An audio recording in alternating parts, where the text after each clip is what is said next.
All right, so it says that I'm live. I'm gonna wait a little bit because there's apparently some kind of like 20-second delay from the point I go live until the point that I'm getting the feed. Hey everyone. All right, so it says that I'm live. I'm gonna wait a little bit because there's an echo. Whoops.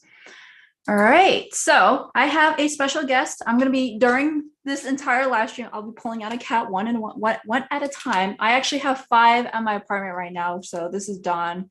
This is my cat, my one of 3 cats. Got her literally about, oh my God, 2 years ago, I think 2 to 3 years ago, and her birthday was just last week.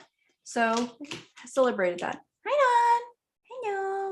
Okay, she really doesn't want to be here. Well, thank you so much for being here on my live stream. I hope that this is actually working because the first time around, I was like on mute for 40 minutes and I was trying to figure out why it was wrong, what was going on. The actual Zoom call or the YouTube live was going completely fine, but the mic was on mute and I didn't even know about that. So I'm going to be using this live Q&A to ask all of you to like put all your questions down in the actual live chat that everyone's saying. Hi, Aaron. Hi, Mr. Evil Low, Mr. Evolo. Hey, Priyanka, and hey, Addison. I also do have a lot of the questions from Instagram and YouTube community tab and some other places that people have like DM'd me to cover. All right, so I got some confirmation from Mr. Evil Low that it's working well. Perfect. No technical issues this time around. All right, so hopefully you guys are all fine. If you want to just like write down in the chat, like, where are you from in the world? Because I'm always so curious about that. I know like this particular time is not the best for people in Asia. So I'm kind of curious if we even have anyone in Asia, because I think this is the time when people are waking up or still early in the day. All right, so I'm going to go start with the first question, and I'm going to try like maybe every 2 to 3 questions, I'll get a cat out and let them know. It looks like Dawn's already eating food the moment I let her down.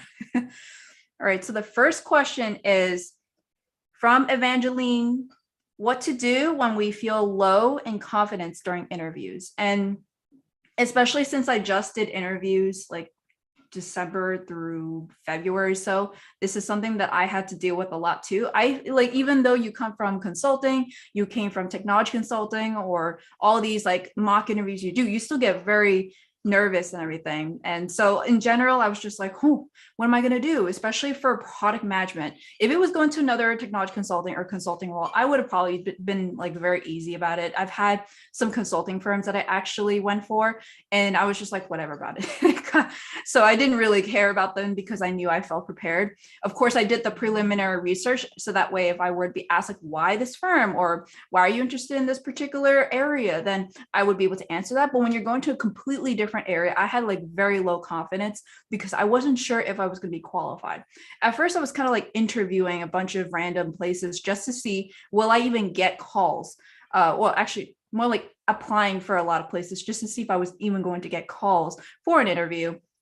I think I probably got like a 25% hit rate because like a lot of people said, oh, we're looking for people with experience. And I was only looking for a product manager roles. I wasn't really looking for associate product manager or junior product manager. Those I almost always got some kind of interview, but I wanted product manager. So when I was looking for those, I did not have confidence at all in my interviews. And the only way that I was able to work with it was that I just did a lot of research. So particularly when it was like looking up, okay, if I'm doing research on, let's say, product manager at a fintech startup, what is particularly about that startup that I would be interested in? What about my background could I draw into that? And each time I try to make it where there's a case for it, of like based off of my background, my experience, my interests, why product management, something like that, that like I felt a little more confident, like, oh, I am a great fit, like because I've been doing the preparation.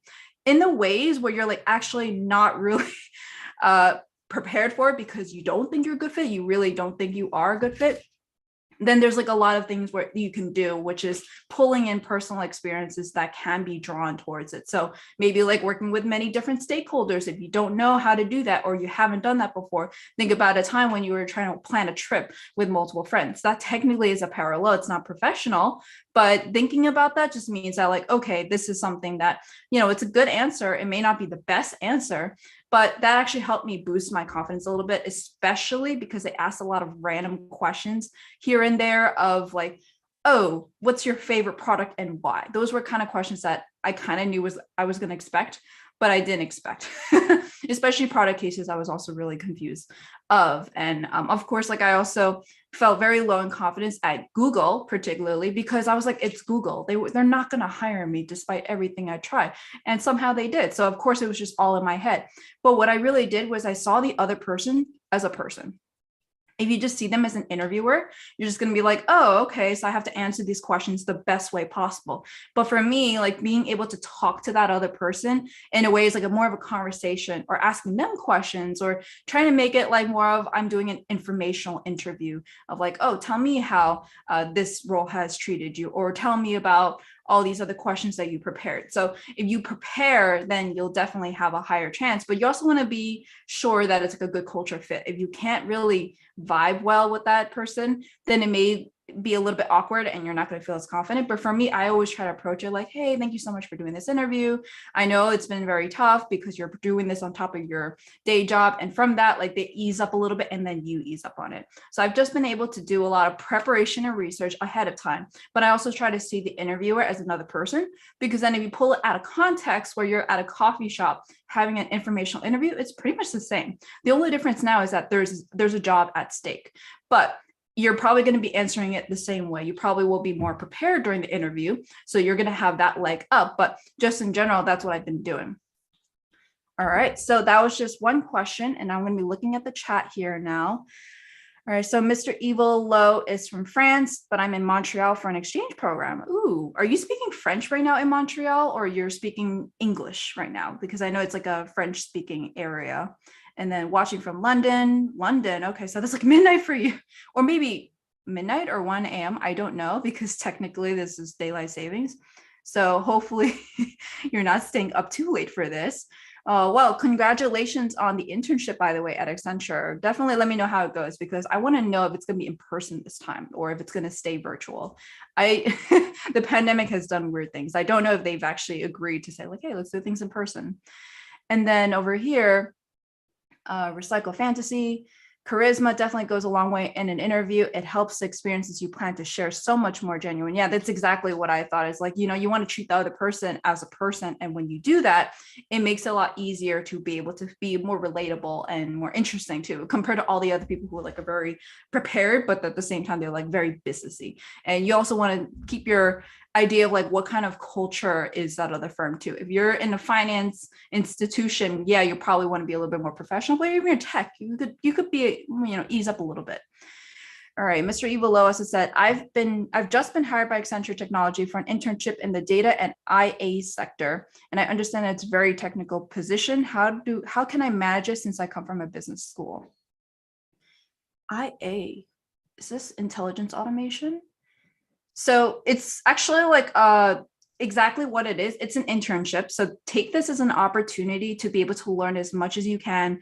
Even though you're coming from business school, they usually, when it comes to like of entry level or internship or something where you're not an experienced hire, is that you're someone that you will be able to learn really fast or be able to absorb everything very fast. So if you take it more as like, oh my God, there's so much things that I have to learn, so many things I have to do, and I don't know any of it, then you're probably not going to do so well. But you have to be very willing to learn everything. So whether that be like asking questions during meetings, even though you feel like you're not supposed to because you feel like you're interrupting, you can ask it at the very end or after the call with your manager, whoever you're going to be interning under, ask them later on, so you'll learn over time.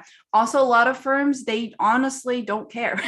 They have a lot of training and certifications and classes and courses you can take that the firm would sponsor. Not all do, but most big firms like Accenture would. So definitely utilize them. Interns definitely have access to that. They may not have access to all of them, like for example, the very expensive ones, but if you get approvals from it, then you'll be able to get up to speed. Because at the same time, people who are doing this internship or doing the actual role itself, they got there somehow. They didn't like come from, not all of them come from that background. They probably saw that you have like the consulting mindset or the problem solving or everything that you need to be able to do that, to actually do the role. And then everything else comes second, because no matter what, if you have a client that actually doesn't even know, like, oh, what is intelligence automation? Then you're just like, okay, it's like basically you at the same time. So you definitely know more than the client. When I was actually doing Workday Financials, when I first started, I was like, okay, I don't know anything. Why am I leading these work streams? I just started. I don't even know how to consult, other than like literally through emails from my past internships. I didn't even have interactions with the client. But particularly for this, because I just knew maybe just a little bit more, I was enough to be a consultant. And then all I have to do is just be able to learn over time very quickly based off of the people around me.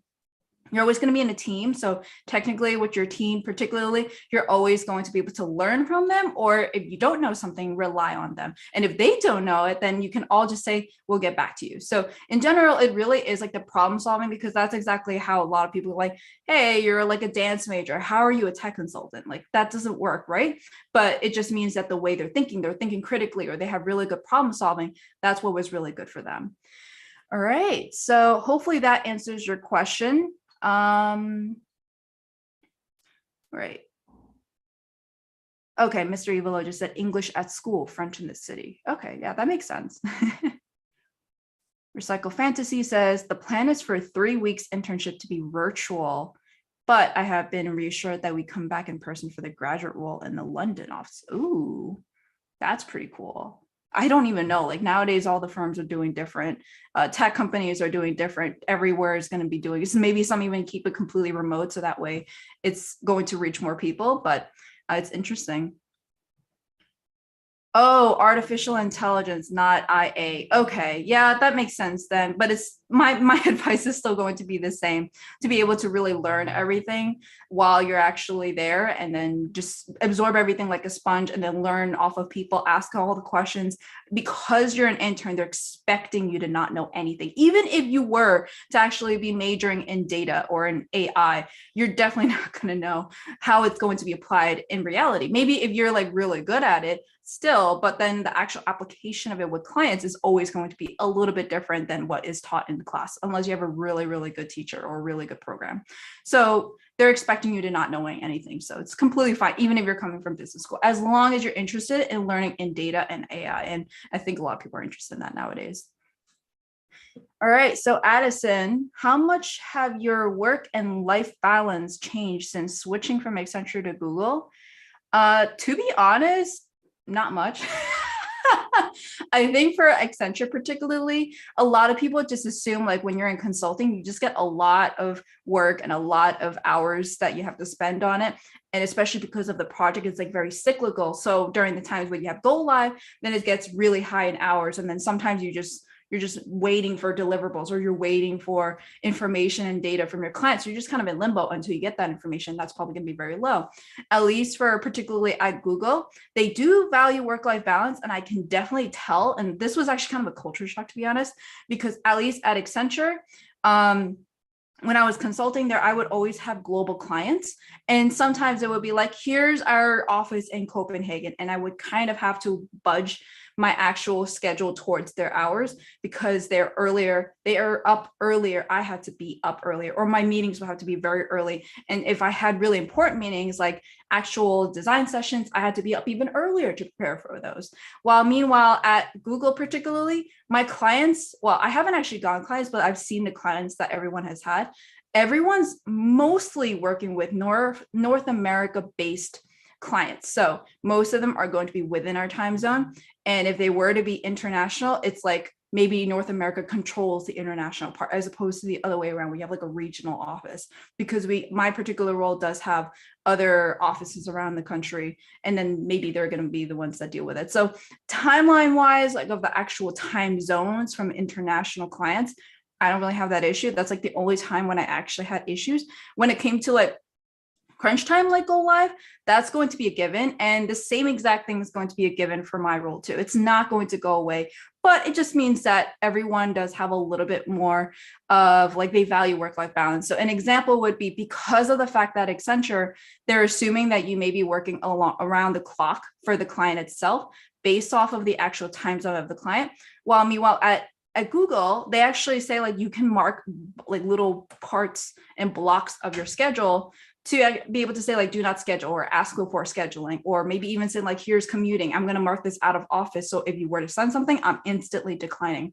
So there's actually a lot of things that we're doing in Google Calendar that we can do that. I even got the okay from my manager to actually be able to say like you work your schedule the way you want it to be. If you only want to work 9 to 5, work 9 to 5. However, like if maybe there's an emergency and there's like a fire to put out, you're going to probably have to step in for it. So it's going to be the same. You don't want to just be like, oh, my client's down the drain at 6 p.m. and I said I was done at 5 p.m. You have to be a team player. It also depends on how much of a fire this is. Like maybe if they're having like a particular thing that needs to be live at that moment and it's affecting a lot of users or affecting the entire system or something like that, they're going to want you to be on there. But if it's something like that could wait for the morning, then you're completely fine. You could wait until the morning. A lot of clients are going to be like, oh my God, this is so important. What are we going to do about it? And you're going to have to calm them down. Like maybe you're going to have to send out an email, but you don't have to be on a call, or you don't have to be working with them 24/7 to make sure this is all working. But at least you can point them to the right direction, or say like, here's a temporary fix, but you want to actually be able to force yourself to do that. My role, particularly because it's Google Shopping, it's actually more retail based. During the Q4, which Q4 at Google is not the same as Accenture, we actually go by the calendar year as the fiscal schedule. So for particularly Q4 and shopping, that's like the holiday season, the November, December, and everyone, most people in the US at least, are taking holidays from it. So, but for me particularly, I'm going to have to deal with that actually, of like maybe during the holidays, I'm going to have to be on crunch time, but you want to be proactive as possible so you can avoid that. So that is a little bit of it. And thankfully I'm only in April, so I'm learning and I could be a little bit more proactive with my clients. But when it comes to actually going in Q4, then I may have a little bit worse work-life balance, but it's expected compared to a project where it could be cyclical. Like if you have a go live on January 1st, good luck. You're probably going to be working the entire December break or even November break. So it really depends on your project. And in consulting, while in particular roles, when it comes to my role right now, it could be more expected, like Q4 is going to be busier. Or if you have like a particular project that wraps up every single Q3 or something like that. So my work-life balance is better because there's actual people that say you can block things off and you can respect it. But at the same time, you have to be ready for those fires. So it's going to be the same as Accenture. However, the only difference is that at Accenture, they're kind of expecting you to do the work if you have to do the work, even if it means at 2 a.m. Hopefully that answers your question. All right. So Rupert John George says, of course, the $1 million question is, the salary Google offer. So we have an idea. Sorry. All right, at least I'll give you like the compensation structure that I was provided, but I'm not going to give you like exact numbers. So there was a base salary and then there's a bonus, expected bonus. So this is like assuming usually like a percentage that your entire team gets paid off of your actual salary, base salary.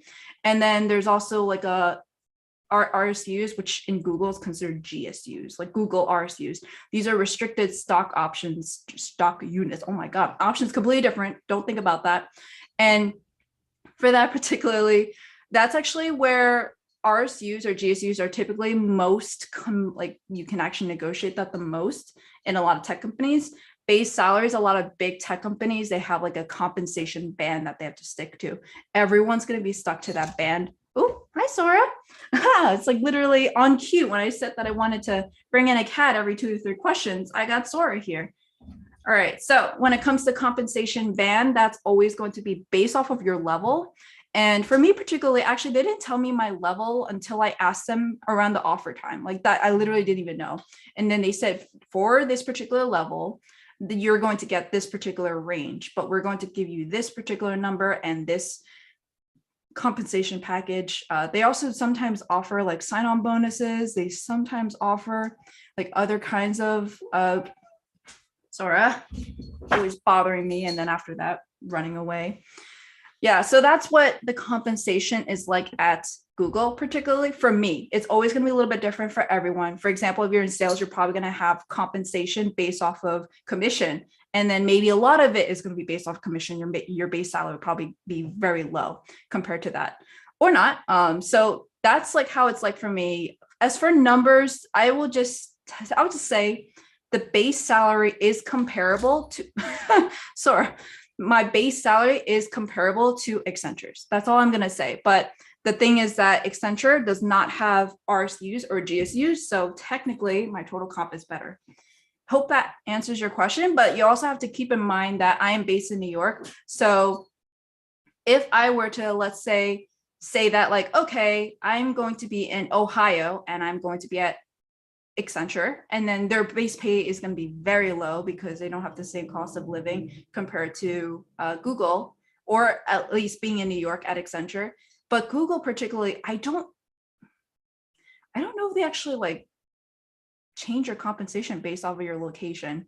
But for me, a lot of the locations that they were targeting for my area was actually going to be in like San Francisco, Seattle, New York. So they're actually places that are more targeted towards like higher costs of living. So I think it would be probably similar to what I'm having right now. All right, so that's the compensation at Google compared to Accenture, at least. Hopefully that, I mean, I'm not going to give you the numbers. I still don't feel comfortable with that, but that's the structure. And I will say it's pretty comparable to the ones at Accenture New York for my level that I was. All right. Recycle Fantasy says, how informed would you say you have to be the technical side of the product line you work with before starting the role like AWS or Google Cloud? Is it worth having a certification before? To be honest, I will say that like when it comes to being certified beforehand, not all the time is it actually required. Like for example, Salesforce, you can actually do Salesforce without actually doing the certification. But I know for AWS, like there's a lot of training involved. So it may actually help you. So even if the certification may not be required, it actually would really help you down the line for all the training that you had to do to be able to show like, hey, I actually passed it. But again, it's like always like about the practical part of it. How much of it can you actually say that what you've learned in the training actually applies to the client? Because again, it always differs on a particular scenario or a particular situation. So you can't really say for sure that everything you're going to be learning is good. However, there's some particular programs like Workday that require you to be certified. So those are very important. So I would have to be that it really depends on how the certification training, if there is training involved, or the certification itself. Is it something that requires certifications? Like I know cybersecurity does require it. And if you have it, you all of a sudden look way more attractive to all the recruiters, but also at the same time, it shows that you have some level of technical skill, because you have to think about it in the way that if there is like some kind of known program, okay, you know, a probably good one would be college, university, or SAT, that they have like a baseline of what everyone should know in a particular area. So if you get tested on it and you can see if you get passed or not, or that you failed, then they know that you know something about it. You may not have the practical experience of how to apply it, but that's a good foundation. And usually that's really hard to teach. You can learn based on the job itself, but then maybe like most of the scenarios you actually cover, maybe cover like 20% of what is in scope. And that's actually what was the case for Workday certifications, was that maybe for like supply chain management, which is what I did. And that was actually a big focus of my particular time with Workday. Only 10% of what I actually did day to day covered what was in training. However, then all of a sudden, if I were to have like a random person that just goes like, all right, so we're going to have this particular scenario, but I covered in training, but I did not have experience on it, then I had issues there. So I had to actually kind of see like, okay, how would I apply this? Like, sure, I have the textbook open, but how am I going to do that? So I wouldn't say that you need to have a certification if you're technical, but you also have to make sure like what kind of certification is it? Is it something that actually has a baseline, or is it just something to just do something so you could do like a project like Workday does? So it's always like on a base by base, case by case. All right, so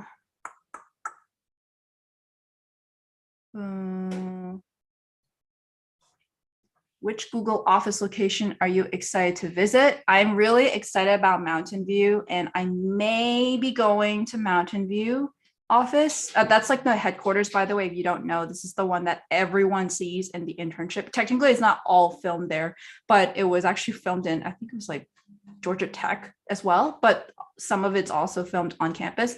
But it's so massive. When I'm looking at like rooms to book for New York, it's like this list compared to mountain view, which is like this. So I really want to see like what kind of food they have, what kind of cool landmarks they have. Like there's always some kind of theme going on. You have to actually take a bike around because it's that far away. Some people actually drive from one office to the other.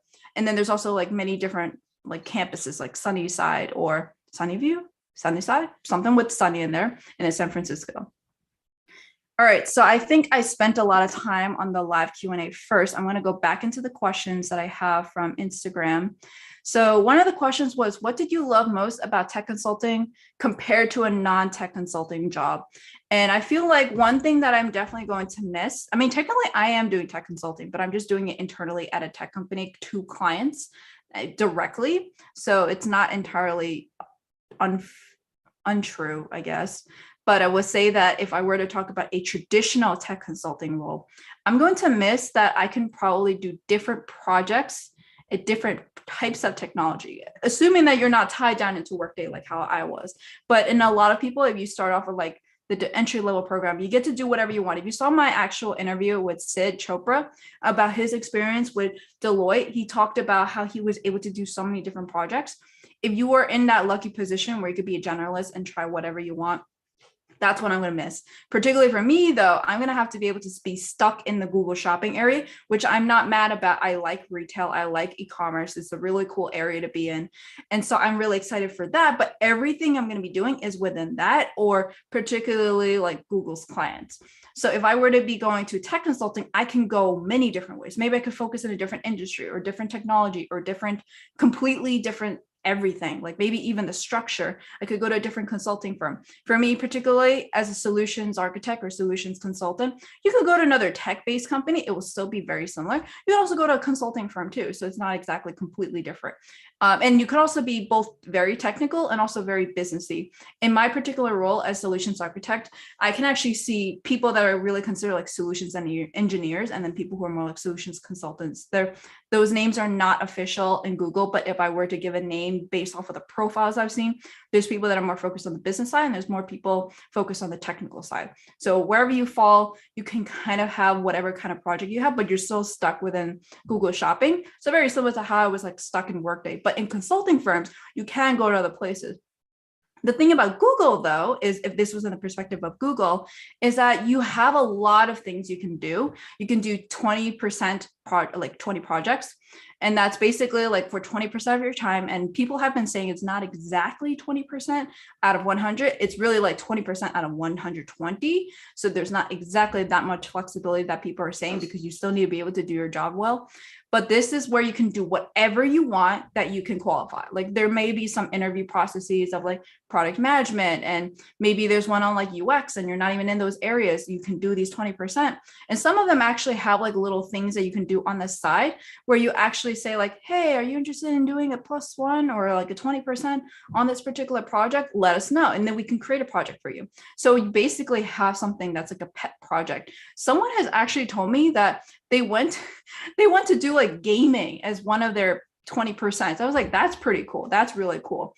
I did not think you could do that. I thought it had to be like career related, but it is like gaming for Google, something like that. So that was pretty cool. So you can be able to jump around, do whatever you want. And actually one thing I would say about being at Google, particularly compared to Accenture, and that's actually one of the questions, by the way, I'm going to mention, probably go over that question as well here, is that Google has way more than just tech or consulting.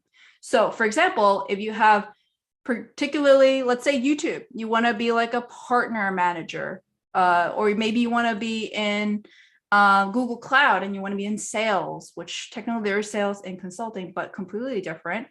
And then maybe you want to be on, what are the products we have? Maybe you want to work at a Google store. You can do that too. So the business model is so vast that you have different things you can do. You can transfer very easily. So that's what I see is like a big difference, is that consulting, their model is very particular to just consulting or things to serve to clients. While at a tech company, you can do whatever you want within what they already have. I think there's even like people who do design for Google that's not even like related to tech design. It's like almost like graphic design. So that was pretty cool too. So moving on to the question where it's like about what is, Aaron Silverman actually asked this question. So hopefully you're still here. My question to you is, what is common and what is different about working for Accenture and Google? Hope that question makes sense, and it does. So I would say, particularly when it comes to working for Accenture and Google, my work-life balance question probably answers it a little bit, where it was really more of like, you kind of available around the clock based off of what the client says. You can still say no based off of like, oh, I have a kid right now, I have to go drop them off at school, that kind of thing. And then you also have the opportunity to be like, oh, but I have to make up this like 3 a.m. clock because this 3 a.m. call because I have a client in Asia. Then you probably have to pick it up. But at Google, they have it where a lot of the people in my team, again, it's actually going to all differ based off of your team, your manager. But in my team particularly, they're very relaxed. They're like, okay, mark down times that you don't want to have calls, or ask before you call, or there's even like a stricter no meeting on Friday. I'm honestly not opposed to having meetings on Fridays. I rather have spread out calls than to have no meetings on Fridays. But that's something that has been more like, oh, like the client doesn't want meetings on Fridays too. And then they're like, what, do the googly thing.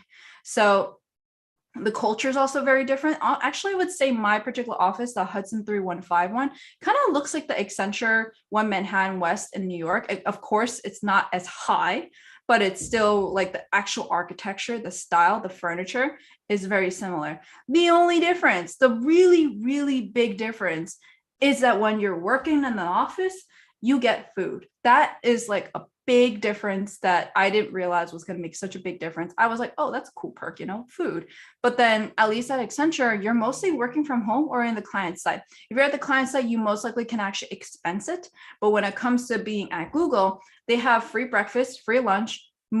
Some locations have free dinner, but actually for me, I eat enough lunch to cover for dinner, or I take something home for dinner for either Addison and me. But it's been a life changer because I can actually save money and save time from food on the days I go to the office. And I also, well, this technically you could do at Accenture too, but you could take snacks and drinks from the office and take it home. And then you can do that for the days that you're not working in the office, like Monday and Friday. So that's a big difference. But I would say in general, Accenture is very corporate-y. I thought that, to be honest, that Accenture is probably the least corporate-y out of the big consulting firms out there. And it probably is true. But then when you go to a company like Google, everything is very nerdy. And there's like MoMA badges. And MoMA is like a little portal that we have for everyone. It's like a directory of everything. And then when I go to my page, you see badges. And there's a bunch of random non-work related badges like, oh, you have a cat. Here's a cat badge. Here's a Pokemon badge, a Pokemon of the Day badge. Very, very geeky, very nerdy, and I like it. And it's going to be something like a different shift because no one is wearing professional unless maybe you're like a C-suite. But even so, I've actually seen leadership, they're not even wearing suits either. So that's a huge shift because I see a lot of people at Accenture wear suits. So hopefully that answers your question. And then I want to go back to the live questions here before I go to the other Instagram question. Oh my God, I have a lot of questions. All right.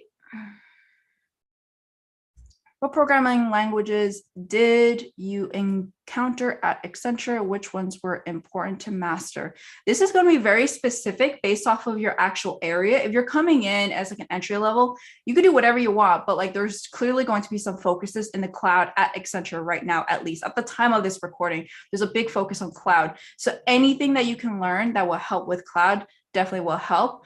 But I will say that if you are trying to go to a particular programming language, it's not really going to help you because it's always going to be based off of the project. So if you can find a project that's very crucial, learn about like what is the programming language they have and then do that.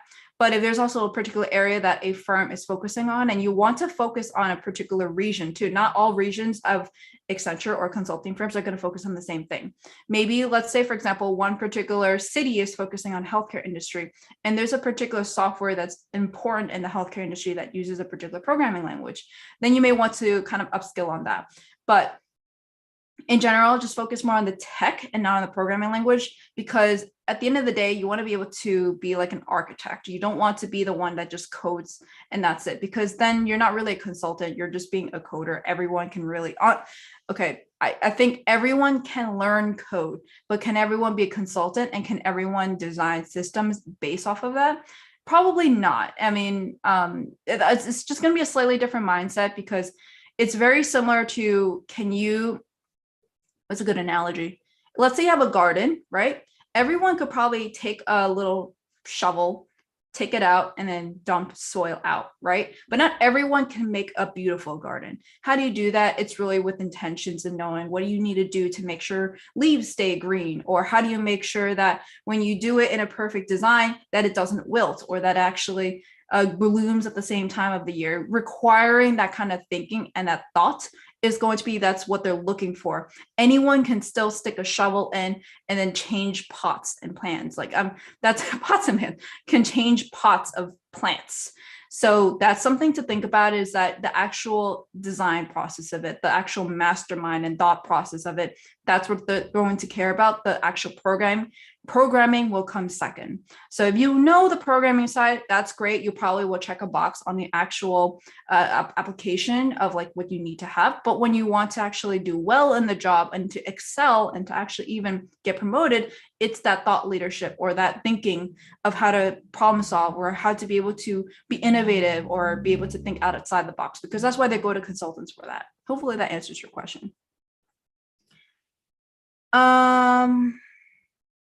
HG asked, what does your perfect day look like? Ooh, so I actually had this question in my friends versus boyfriend video. But I think that my perfect day will be a particular time when I'm not working. I like work, but I'm not working on my perfect day. And that I'm going to a park where the weather is amazing. I am walking the cats.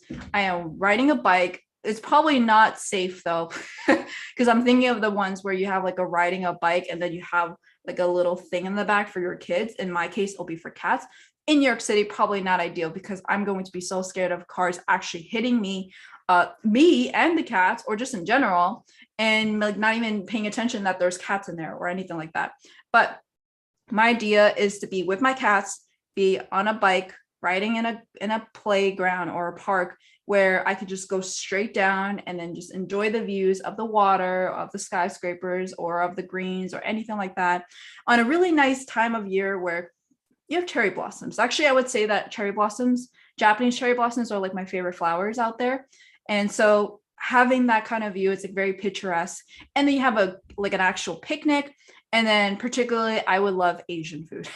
Not a typical like a picnic food, but that would make it a perfect day. And then after that, going home and just relaxing. So a very, very picturesque and relaxing day where I'm with all the people and the animals that I love. All right, so what would security analysts have? A bachelor's and the security plus? I wouldn't say all security analysts would have the security plus. It really depends on what security you're going for, because there's different ways that you can get certified, or at least different training that you can take. You can even see that there's blockchain security that's coming out. And you can have security plus that could be helpful to be able to say that you know about security. But when it comes to particularly anything about security, there's so much involved. And it really is dependent on what you're interested in and what the actual firm you're looking at actually has, because I don't think all consulting firms are really good at security. There may be some security focused, like niched and boutique firms that will do really well on it. Then I would focus on those. So I can't really speak for security because I'm not in security, but that's what I would say is that, oh, he's back. My boy. All right. How is traveling for consulting when you last left? At an entry level for CDP? So I'm going to say, and I actually did mention this in a comment today when someone asked about this, but management consulting does travel a little bit more than technology consulting, but not all do, okay? Because like you can still have management consulting style roles in technology consulting and still be there Monday through Thursday. But with the pandemic, a lot of clients and a lot of consulting firms realize you can do things remotely, and it could be cheaper for that reason. You don't have to do all that traveling, because at the end of the day, when a client signs an SOW or an agreement of like what exactly the scope of the project or the budget will be, they don't have to actually allocate a lot of money for expenses or for travel. So because of that, it's all agreed usually before you actually join the project. So Think about it that way. And because of that, they're most likely going to want to save more money. So they're probably not going to do that much on-site travel. However, if you do have a role where you actually have to like literally commute to the office, that I don't know. I guess it depends on if you consider that as travel, but I don't consider that as travel. But that is very possible if you're like in a New York based firm or New York based office, and then you have a New York based client, because at least like with Accenture, there was a particular coworker of mine that actually was on a New York based client, and she went there every single week. Wouldn't be truly traveling, but she's commuting from home. But it's also not completely working from home either, because she's going to the office, to the client office. And to answer your question about how is traveling and consulting for when I last left, I did know some coworkers that were already traveling. All they had to do was like, oh, get vaccinated, and then they went. Actually, some clients didn't even require vaccination, so they didn't even ask. So it was really something that Accenture, I think, was enforcing. I wasn't entirely sure. But for me particularly, I did not travel. The last time I traveled was pre-pandemic. And so I personally don't think I would have traveled anyways, because actually, I'm not entirely sure. Maybe my role that I rolled off of could have traveled. I'm gonna have to keep an update on that. But I think like with what's going on in the world, there's, especially with the client that I was on before I left, they actually were also working remotely, and some of them were in the office itself. So they themselves won't even be in the office if I were to go travel on site. It would still be kind of like a hybrid mode where some people are virtual and some people are not, and then vice versa. There's even some people at the firm who, even though they mandated the actual vaccine, that if you have like special accommodations or exemptions, then you probably can't go on site either. So we'll see about that. But I can only speak from my experience. I have not traveled since the pandemic, and I did know some people that did. All right. So Addison asked, will you be traveling more often for work? If so, excited about that. So actually, I do have an offsite scheduled for Boulder in May 17th through May 19th. So it really is like one day, May 18th, and then the 17th and the 19th of the travel days. So I'm actually going there for an offsite. It's not even work related. It really is like, here's a time where all of the shopping advertising solutions architects in North America are going to meet up in Boulder, and then we're going to just bond, because it's been a while since we've been in person. It's literally been like, I think 2 years for most people, and some people have not even met each other at all. Like for example, I think the Atlanta office only has 2 people and one person is new. So one of them doesn't even know how anyone else looks. It's kind of funny that like 2 years later, they're finally going to meet. So I think Google has been investing in a lot of these offsites to be able to do that. So that's going to be one travel. But in our particular case, we do still travel to the client only when it's necessary, and you have to make some kind of business case for it, because we don't have that much of a budget. We're technically rolled up to sales, so we're not exactly under like consulting or anything like that. So if sales is willing to give us a budget to go in and do something that's crucial, or do some kind of like communication that would be crucial in person, then we would probably do that in person. But so far, I haven't seen anyone that actually went in person for a client related trip. A lot of them were like, maybe they were doing some kind of offsite, and actually offsites are pretty common right now. From what I've heard, a lot of people are scheduling them for this year, and they do have a budget for it. So it's not like they have to plan it and then it's not necessarily covered. So Google pays for our travel, Google pays for whatever we're going to do. Of course, there's a budget, like let's say dinner. You can't go Michelin star, 3 stars. No. All right. Oh, Nesquik says that is a beautiful shirt. Thank you. So Hill says, I have a question. I have around 14 years of experience in IT industry. I am planning to start a tech consulting startup. Any tips from you? Thanks.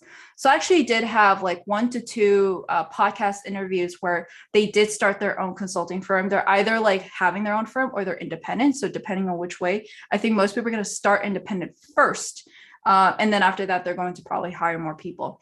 So that's where I would first direct you towards, because I don't think I have the expertise. I haven't done it, but I can tell you about how TCC did their pro bono consulting. We actually did a lot of the reaching out to clients through word of mouth. And during my podcast interviews, asking those guests, they actually said too, like they relied on the connections they built through consulting, like either through their past clients from their old consulting firm, they reached out and say like, hey, I'm doing this. It's assuming that you're doing the same thing as what you were previously doing at the old consulting firm. If you're completely doing something brand new, like you haven't done consulting before, or you haven't done this area before, it may be very difficult. So you're going to probably have to figure out a way to be able to propose yourself compared to all your competitors. So for example, we had a guest that actually was she was in healthcare. She was focusing on the healthcare industry because she had a background in the healthcare and working on IT. So that's what she did. She focused on smaller companies within healthcare, and then she was able to expand on that and build her niche. If you know your niche, if you figure out your specialty and also how you're going to target it, because not a lot of companies can actually even afford a big consulting firm like Accenture or the Big Four, or even the MBB ones. So you want to kind of think about like, what is your unique proposition, and then target that. You may even want to start off with doing something for free, maybe like a trial period of like, here's 1 month or 3 months of doing this, and then after that you're gonna have to pay for it. Or if you want to do something very basic, and then after that if they want something more advanced, then they're gonna have to pay for that. So at least you can get some kind of testimonies involved. That's actually kind of like why I've been doing testimonies on my Instagram for my career coaching, because I'm only like a 26-year-old woman and I've only been to one consulting firm. What do I know? But what people do know is the testimonies that people have been writing. So like, how useful am I? Or like, I also have free content on my YouTube too. A lot of services nowadays, they actually provide free content somewhere to show their thought leadership, which is actually why a lot of consulting firms, if you go on their website, they have thought leadership on there, like, oh, here's what we think are the tech trends of the year. And it kind of asserts like some kind of authority of this area. So if you can do that too, if you could speak in conferences or speak in areas of this particular area of tech that you're in, then you'll probably get some clients, because there's going to be some kind of client out there that's probably looking up like, oh, data engineers in this area, or like, what do data engineers do? Or like, how can I improve my data engineering practices? And then if you're one of the videos that pop up, they're gonna be like, oh, this person sounds pretty cool. It's almost like they're having an interview with you without actually doing the interview. So you may want to start thinking about some free content out there that may not be directly related to the actual area you're in, but it will introduce yourself as them to them. And a lot of people have been using a lot of recruiters as well. If you're going the independent route, go to recruiters. I know some independent consultants that reached out to recruiters and say like, hey, we're looking to do these projects, and then they get staffed that way, as opposed to actually finding clients. But again, if you were to find clients, you can do it through your networking, and you have to be really good at your job too. Don't just do it just because you want to be be your own boss. You can still do that, but you're going to struggle. But you also want to be able to be top of the class of your area, because you're one person, assuming that you're starting off as one person compared to a consulting firm that may have like hundreds of people that can do the same thing. The only difference that you're going to be doing is that maybe you're going to be more of an individualized or personalized approach compared to being someone who's just working in a big project. So think about your unique positioning and what you can do to be able to show people what your positioning is and what your value is to everyone. All right. So Zach Fung said, hi, this fall I will be getting my master's in information systems at IU. I'm assuming that's like Indiana University. My background is in accounting. How do recommend ways I can craft the story of why I want to do tech consulting? So if your background is accounting, I think it's pretty actually similar to what my particular practice was looking into me, because they saw like, ooh, Christine does finance and accounting. We can put her into Workday Financials. You could do that same exact thing if you can find something like, maybe you're going to focus on financial institutions and then make that your pick. Or maybe you're going to focus on like accounting systems like SAP, Oracle, even Workday Financials, make that your call. So if you have all of that interest and you're interested in going into that area in consulting, then you probably will do well. So you just need to make sure, like, how do I apply the actual part of it?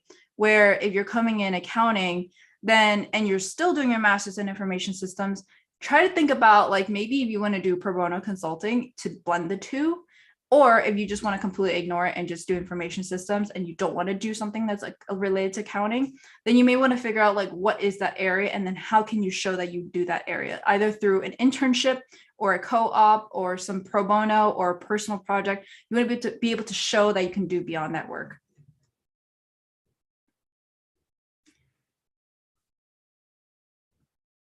Rupert just says, team, why don't you block other people on the comment section that's been rude to you? You don't need them. Actually, I didn't even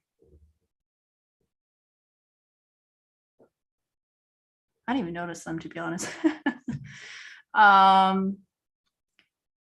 Sam says you skipped my question. Let me scroll up.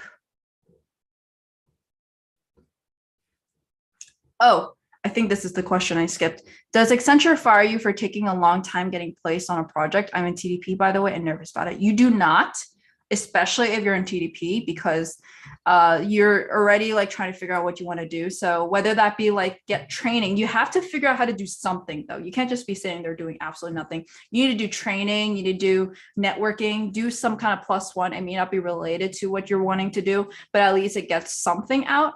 So at least if you're being proactive about that, you can actually show people like, hey, I am doing something. I'm doing something that either generates revenue or will eventually generate revenue.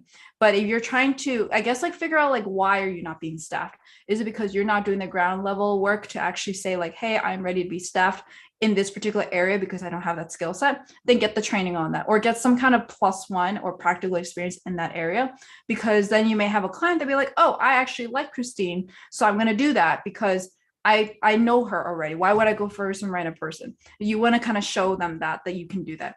But if you've been on the bench for half a year, which I don't think no, actually that is possible. It is possible to be on the bench for half a year, to be honest. Don't worry about it if it's on the firm's fault. Like maybe, for example, my situation where I was 50% on a project and 50% I was not even on a project for like literally a year. It's because they simply did not have any projects out there. I really tried. I did all the training. I did all the networking. I did tons of +1s, yet I still could not find a project that actually fit that 50% because I either wasn't filling that exact skill set, or maybe they wanted 100%, not 50%, or maybe this particular client I'm on is like too crucial. So they need someone who can speak Spanish, something like that. So if it's like in the way where it is the firm's fault, then don't worry about it. Kind of relax. I know it's like, for me, it was like I had to be go, go, go. I'm like, what's going on? How come I'm not getting a project? Is there something wrong with me? Am I going to get fired? No. But when it comes to things like this, you want to also be able to utilize this time to go on vacation, because once you're on a project, it's going to be very hard. You can still go on vacation though while you're on a project. Just make sure that it's actually pre-approved based off of the time of the project, because you may have sessions that you have to go, but even so, you could still kind of go, depending on your actual management. Hopefully that answers your question. You should not be fired. If anything, your people lead or your HR partner will tell you ahead of time, like, here's what's going on, because they're going to put you on some kind of improvement plan, which I don't even think is going to be related to not being staffed. But you need to be proactive though, of like getting training and networking and doing all those +1s and biz dev work, all of that. Try to do something to fill the time instead of just sitting around there doing nothing.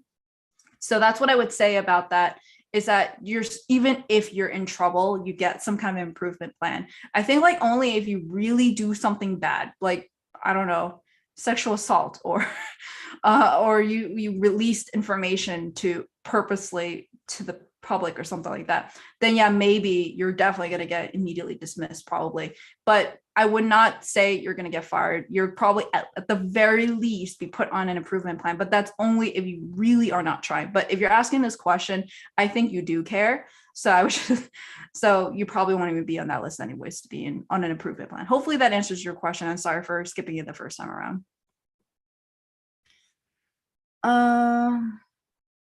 All right, Victor Wang asks, so happy to see you're live after discovering your content. Question, I'm joining Deloitte Digital soon as a senior consultant with a background in the industry. How do I succeed as a new hire?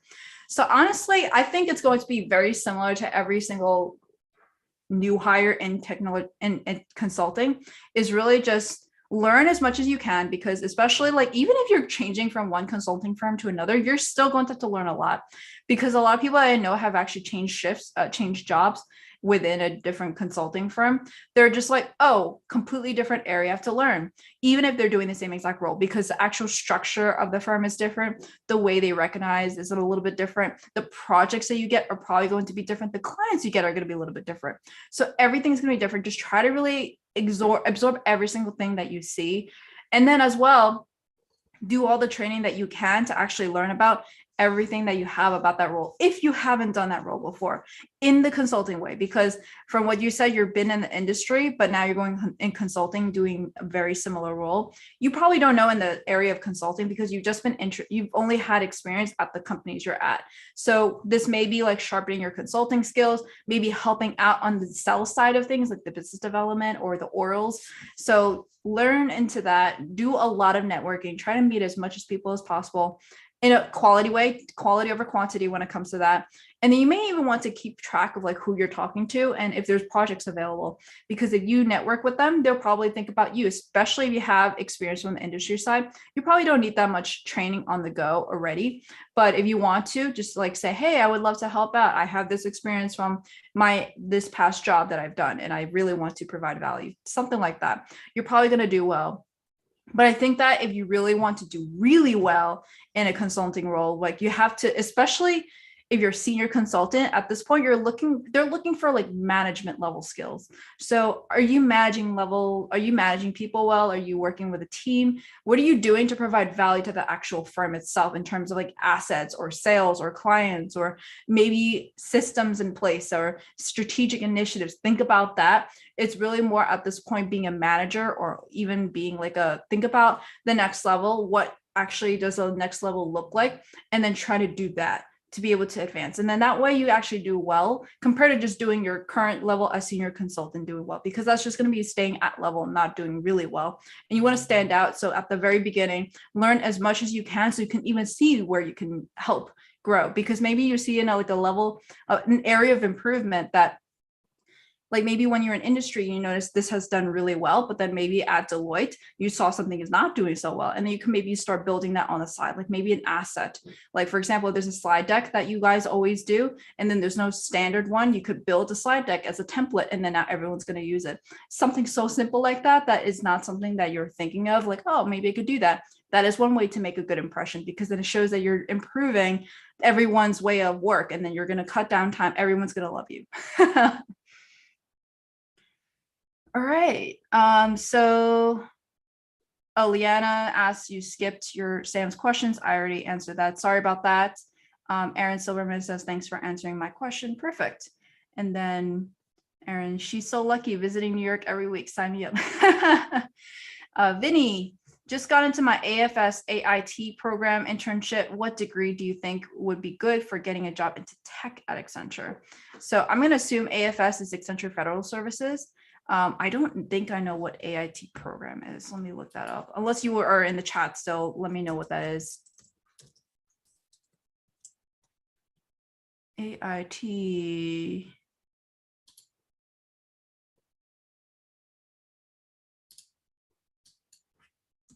I don't think I could find it. Oh, administrator in training. Okay. Yeah, so for administrator in training, I don't know so much about that particularly, to be honest, but I will say that what degree do you think would be good for getting the job into tech at Accenture? I would say you can technically do any major, any background. In some cases, actually, if you notice in the application now, they say like you only need like a bachelor's degree in these areas, or that apprenticeship and training. Okay. My bad. I don't know why, but it said administrator in training on Google. Google, get your shit together. So I'm going to say that particularly when it comes to the actual major, you don't really need to care about that, because if you notice on applications, you can be a bachelor's in this field. Some maybe even ask for like a master's in this particular field, or relevant experience in like, I think like maybe double the years of a college degree would be. Like, let's say a college degree is like 4 years, they probably say like 8 years or 10 years of relevant experience in that area. So they don't actually really require college degrees anymore, but I will say that it does help a little bit if you want to get that training or knowledge, but not all programs are treated the same. So what I'm going to say is that if you really can choose what you want, I would do anything when it comes to involving data or information systems or computer science, or and some schools maybe even have something like more practical, like product management, project management. I honestly would have avoided that, because those are going to be something that's going to evolve over time. Those are things that you can only do in practice by experience, which is actually a reason why I actually started at BU intending on being in international management, but just like international management, how do I go to school on international management? You don't. Okay, you're still going to learn like all the business stuff, and then really it's just like, how do I adapt internationally? The only way to learn that kind of thing is by actually doing it, working in a global environment, working with many different people across the world. So that's what you can do. So that's why I focus on disciplines, particularly where I learn the concepts I'm there in theory. So like information systems is really helpful to learn all of the actual systems itself, compared to if I were going to do something like international management. No, actually, that's a big reason why I chose like the concentrations that I did is like finance, because I can learn the finance side, and then the information system, so I'll actually learn the system side. Strategy and innovation actually is like a little bit more on the fluff side, but the way I spoke to the actual concentration liaison first to see what exactly is that, and they really said that it was actually all of these like frameworks and ways of thinking. So I was like, okay, fine, you know what, I'll throw that in there, because technically there was an overlap with some of the concentrations. So I only really took 2 strategy, and then the rest are just like from the other concentrations. So Katie Zhang said, would you skip your Accenture experience if you had the opportunity to join Google out of college? I mean, I guess it depends on the role, because I did actually have recruiters reach out to me for sales. I'm like, no, I'm not doing sales. That's actually a reason why I was leaving Accenture, because eventually you're going to do sales. So I'm like, no, I'm not going to do that.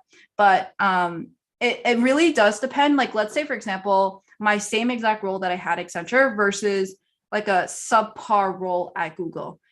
It really depends on like, does this subpar role even get me closer to what I want to do? Because at that time when I graduated, I just wanted to see what I could do in tech.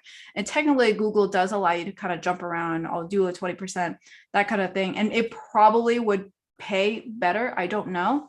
I'm not entirely sure of like what role it would be, because not all roles are paying very well at Google. It's like, depending on the actual role itself, will be it will probably be better than other roles across other companies, but it will still be relative to that area. So I'm going to actually say that when it comes to that, let's say, for example, if it's like associate product manager role, I would take it. But if it was like people operations at Google, I probably would not take it, because it's not actually relevant to what I want to do. So I wouldn't fall for that, because I know Accenture will at least help me get to somewhere closer to where I would want to go. And then maybe Google comes second. And that's actually what I was thinking, was like, okay, I'm going to take Accenture. If I like it, I'll stay. If I don't like it, I'll go to Google. And that's what, I mean, I still like Accenture, but it ended up happening that way. So it's funny how that works.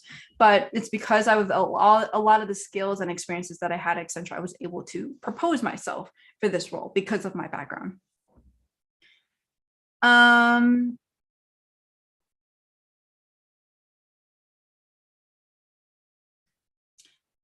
Finney asks, how long were work hours with Accenture, and also are most skilled jobs salaried? So I can only speak for the US by the way, when it comes to the salary part, but for the work hours particularly, it depends on the client and depends on your team, because your management may be like really good with work-life balance. Like, let's say, for example, you need to go 3 p.m., pick up your kids, or maybe you have like a fitness class at 6 p.m. They will probably let you go if you have a good team, because they know that if you're burnt out, you're not going to do well. But also you're going to probably leave the company. And some bad managers don't realize that you're always going to have good managers and you're always going to have bad managers, no matter what company, even if they try their best to make amazing managers. People just either don't know what to do, or they just intentionally don't care. So a lot of people may be valuing something else, like maybe their own advancement as opposed to their team's advancement.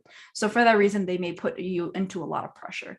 So I will say, for me particularly, I didn't actually have very long work hours, unless it was like around a big crucial time, like a go live. I would probably work like 6 a.m. until midnight. And this could be like working with client data and like really cleaning them. Like, why is it so bad? I can't do anything. So at a certain point, I literally was looking at zip codes that they provided to the cities and like making sure, how come they don't match? They provide me the wrong zip code. I was literally doing manual work. This is not something that I signed up for, but I still had to do it for the data set, for addresses particularly. So that's what I had to do. All right. So I would also say that my work hours were by average like 40 hours, but there's a lot of times where I worked 30 hours. And then when I did work peak hours, it probably would be like 8 to 10 hours. And that was just 2 weeks. That's like the only time I ever went over 40 hours was that 2 weeks where I was actually on two projects too. So I had to balance it. I had client during the actual domestic time. And then I had a client that was actually going into production while they were already live in Workday. So this is like considered phase two. They were live in HCM, human capital management, and they were moving to production with financials. So we had to work after the client was done with work. So no one was actually going to mess up with the system. And then we would go in and do it. So because of that, I was working with my domestic hours client during the actual day. And then at night, I would actually do the migration to production to a different client. So that was the only time that I did it for 2 weeks. And that was like 10 to 12 hours for the entire week, for the entire 2 weeks. That was also the only time I worked on a weekend, because the weekend is like between the first and the second week. I actually brought my work laptop to a friend's place. We were just watching TV and everything like that. I was like really bored that weekend. I didn't just want to work the entire time. So while she was on my little laptop there trying to build the spreadsheet so I could load it properly, that's what I was doing. Because you can either do two things. You can do it on a weekday night, or you could do everything on the weekend. And you could technically probably do everything very early on, and then you'll be done for the entire weekend. But if you're stretching like 5 days of work into one day, you probably can't do that unless you're really good. But then you also have to make sure you're doing it properly. So you have to kind of make sure you're actually doing it properly, and that could take time. New Triple asks, what are cons of working for big tech companies? I think, like, honestly, with every big tech company, it's still a big company. You're still going to have bureaucracies. And the funny thing, I was actually doing one-on-ones with my team members, and this is like something you're supposed to do anyways to actually be able to like learn about them professionally and personally. And then one of them found my YouTube video about Accenture, particularly about how I was saying, like, you know, I was kind of stuck on these projects and I can't really get out of it, or that you're kind of cog in the wheel. And he actually mentioned, like, depending on the client that you're on, depending on the situation, sometimes you're gonna have to do that too, because that's what you're gonna always have to eventually deal with, especially if you're working with clients. You're never gonna truly have freedom because you're at the whim of the client. You can manage your client better, you can manage your expectations better, but you're still gonna have issues. So even bureaucracies of like promotions, they can't promote every single person.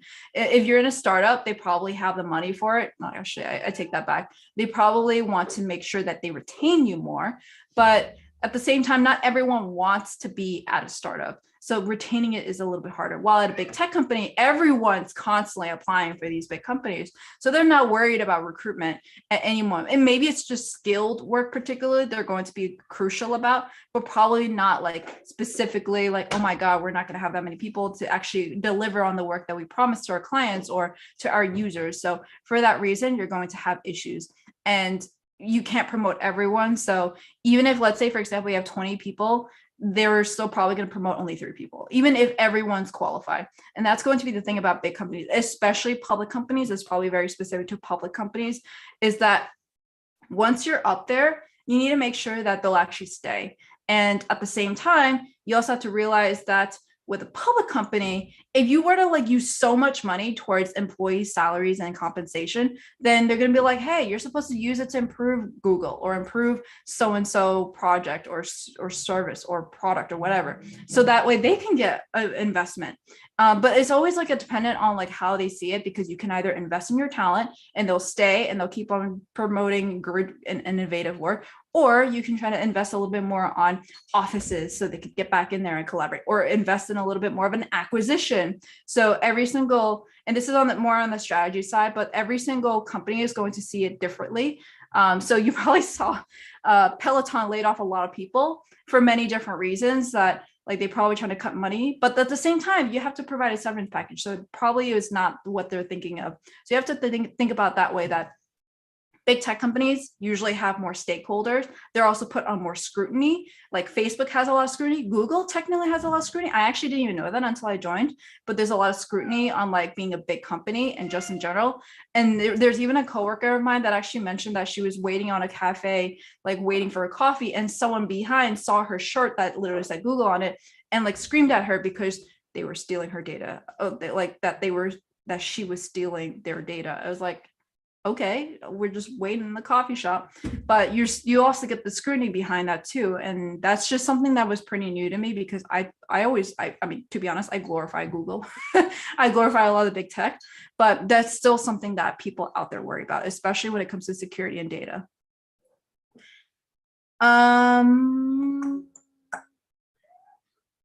Amina asks, what is your recommendation for just starting out at zero in tech consulting? Where to start? I'm interested in associate product manager. Oh my God.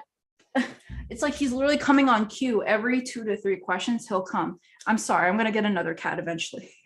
Well, no, I'm not saying that, I'm gonna get another cat, but I'm getting another cat to feature on this live stream. So what I'm gonna be saying is that I think, like, if you're starting at zero, learn as much as you can, try as many different projects as you can.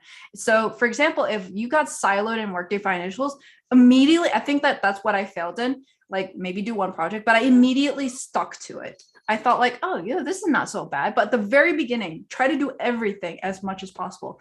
They kind of understand that you're just starting out, that you're trying to learn. And in some cases, it actually will help them, because you're trying to find something that you like. And if you like it, you'll stay, you'll do well, you'll actually innovate better, all that kind of stuff. So try to jump right out and do whatever you want to learn everything, do all the training you want, do a lot of networking, try all these different projects. And then that way you'll probably get in a lot better to really figure out exactly what you want to do. And then you'll do better that way. And you could specialize after that.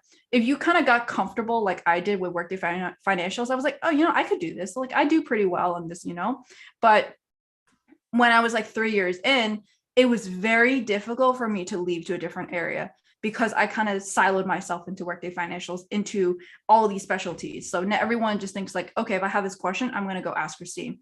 I don't want to be that person. And because of that, it was pretty difficult to kind of transfer to other areas within Accenture. So if I were you, I would try everything that you can at this very beginning, because then they're going to assume like you're in the technology development program, you're supposed to do that. For me, I didn't get that choice, but some people have broken out because they started earlier. I know someone who's literally in the process of transfer because she like didn't even take a Workday project. She was like, what, I'm not having this. And then a lot of firms nowadays are like, oh, we want to keep people in. If we keep people in right now, especially when everyone, the great resignation, they're going to be like, okay, let's just let her do what she wants, especially if she's doing good work too.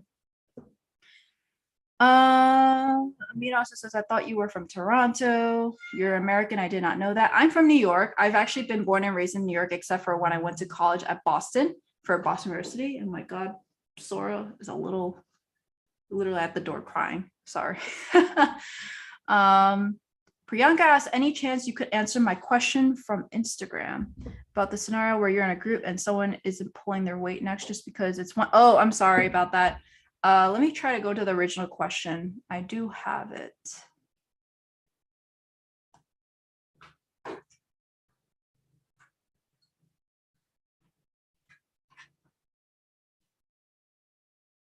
I can't recognize the username, so I'm just going to go off of the one that you just said here. So if someone isn't pulling their weight and you're in a group, and I'm going to either assume that you're either like in an interview, or maybe this is a project, assuming this is either like a school project or at a work project.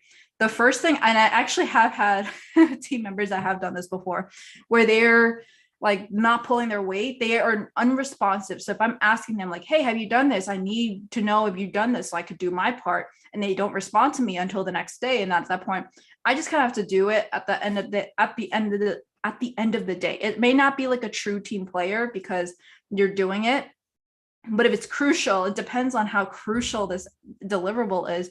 You don't want to be petty. You don't want to be known for being the person that's petty. Like, oh, he or she did not do it, so I'm not going to do my job. They're not going to care about that. You as a team, what you guys deliver is what's going to care about. But what you can do is after the fact, if there's something that's very time crunch, you could talk to a manager. I would honestly, this is the last thing I would do, but I would talk to the manager about like, hey, like so-and-so has not been showing up to work or has not been responding to me, and it's really giving me an issue. But that's the last result. What I would first do though is reach out to this person and first say like, hey, let's hop on a call and do this together. So at the very least, you can see how they're doing it, because let's say, for example, they're doing it and they don't even know how to get started. That's probably where they're stuck at. Or maybe they're just like, yeah, I have a lot going on in my personal life, and because of that, I'm just not focusing at work. already you can say that that is one way, and you can try to do something on the side, like maybe be someone to talk to, or maybe direct them to resources, or direct them to other people they could talk to. So that's what you could do. Find that issue. Like, why are they doing that? Maybe they either literally don't do anything. Maybe they have bad discipline. Maybe they're just really bad at it. Maybe they literally have technical difficulties that they didn't see your message, because sometimes that happens where they literally didn't see it and you're blaming them and you haven't spoken to them. So you're thinking like they've been doing that the whole time. Maybe they literally didn't see it, because sometimes your messaging system just doesn't really work. So try to find that root cause. And then at the very end, after you tried all of that, then you may want to talk to your manager. And I won't even say your manager as in like, let's say the people lead version at Accenture. Talk to like the next person up within the project and say like, hey, I've been struggling to do this because I haven't been receiving deliverables. You don't want to pinpoint people. In some cases, they may have already realized that that person has been doing it, but if they haven't, then say like, I've noticed that so-and-so has been a bottleneck, and I'm trying to figure out like what we can do. I've noticed, and then this is where like through all those questionings that you've asked and getting to know like what was the root cause, that like there's something personal in life. And I wanted to see if like maybe we can have someone help out. So now you're providing a solution to it, and then they could probably authorize it. Or maybe that they just simply don't know. You could say like, hey, we might want to provide some training, or maybe we need someone to like shadow or something like that, so you can get something down the line, because it's not always going to be like a one size fits all. In the case of an interview though, it's actually easier because your success is not 100% tied to this person, but you also want to be owned. You want to own up to it. If you're say like in a group interview of 5 and then one person's not pulling their weight and you have to do a presentation and they have to present like one slide or something like that, you may want to be prepared for that person's slide in case anything were to happen. But you also want to like during the presentation itself, let's say you're done with your slide and it's down to their slide and they're just kind of like, I don't know. Then you could step in, but you want to make sure that they're trying. Give them a chance to try first, because they're also looking at a team. Like, are you having them step up, or you're going to be like micromanaging or over managing them? And you want to be able to show you're a team player. And you can say like, oh, what so-and-so is trying to say is blah, blah, blah. And then it will kind of show that you're trying to be a team player, but at the same time being respectful. Hopefully that answers your question. Victor says, my cats do the same. God bless live demo. Marie says, I'm starting at Accenture Federal Service for their consultant development program. Would it help me to get my PMP? Amina says, I haven't started yet on this path. Thank you so much. By the way, Priyanka, let me know if you're actually, if like what I asked, what I answered your question. Hopefully that helps. All right, so I'm going to go back to the Instagram questions. A lot of questions here. So next question was, is it harder to get into Google than Accenture? Also, which role do you like more? I'm going to say that Accenture provided me a case. And if I was not who I was, I probably wouldn't have done well. But I think the way that I thought things through is very similar to how I would normally think things through. So probably it did well because it was a tech case and I had an MIS background and management information systems background, but also didn't require management information systems background. It kind of required you to kind of step back from the case and see it from a whole angle, as opposed to like being very zoned in. But at Google, a lot of the questions I ask are seemingly simple, but they're just very complex because they're looking for something particularly, like they're going to ask you something very simple too. And you're going to be like, why are they asking this? But at the same time, there's a deeper reason why. It's because of the way you're thinking. So the actual consulting case, the only difference is that instead of actually giving a problem, you're probably going, yeah, actually I still got a case particularly. But it was just really thinking, how am I actually applying what I actually knew about the role or the area to this? So in my case, it was Google Shopping. So you want to know a little bit about the e-commerce and the retail and maybe even Merchant Center or just in general, anything about Google Shopping. Do all your research about it so you're prepared for these kind of cases. But then your actual problem solving itself, my case particularly did actually make me go the same way that it would with a case, which was basically like, oh, so I have a clarifying question about this client. Does this client, is this client already online? Have they been in brick and mortar stores? Like something like that. You want to ask more clarifying questions. And then those clarifying questions, you want to be very professional too, and showing like how you're thinking that. If you're just asking that and moving on to the next question, and you're like, oh, so because you mentioned that they have also been in brick and mortar stores, I'm also curious about this next part. And then saying that where you're showing the logical part, and then that's what's actually going to be really good for an interview. So I would actually say they're like, the interview process is not exactly harder, but it's different, and you have to kind of be in a different mindset of understanding why are they asking what they're asking. But the actual role itself, I would say, is also which role do you like more. I think the day-to-day I liked Accenture because the consulting side I like, but at least when it comes to Google, it probably looks a little bit more like support. And it's not entirely like support. It's like you're doing implementation of features, but you're still working with clients and you're sticking to those clients. I think like out of some cases you do have tickets too, but that's not like your main job. But for me, particularly at Accenture, like every project is going to be different. It should be more of implementation, or if not, it's going to be more project based and not ticket based. While Google is more client based, so like whoever's your client, whatever is going to happen with them, you stick with them. So almost like an advisory role if you think about it like that. And then Susanna Manalore asked, do you work past 5? I heard it's common for tech consulting.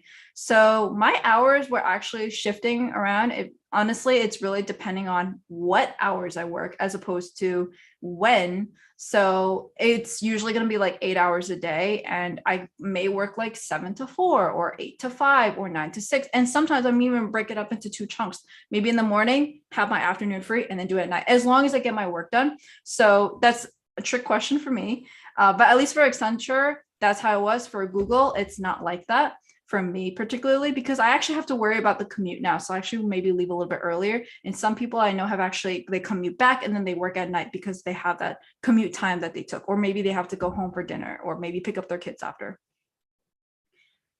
So Akash Verma asked how an overseas professional can get a job in another country. Actually, I would definitely check out the video I took of Sid. He actually answered a lot of questions about how he got a job as an international student in the US as a consultant at Deloitte. So definitely check that out. I don't think I can answer more other than from him himself that actually talked to you about like all the advice that he has.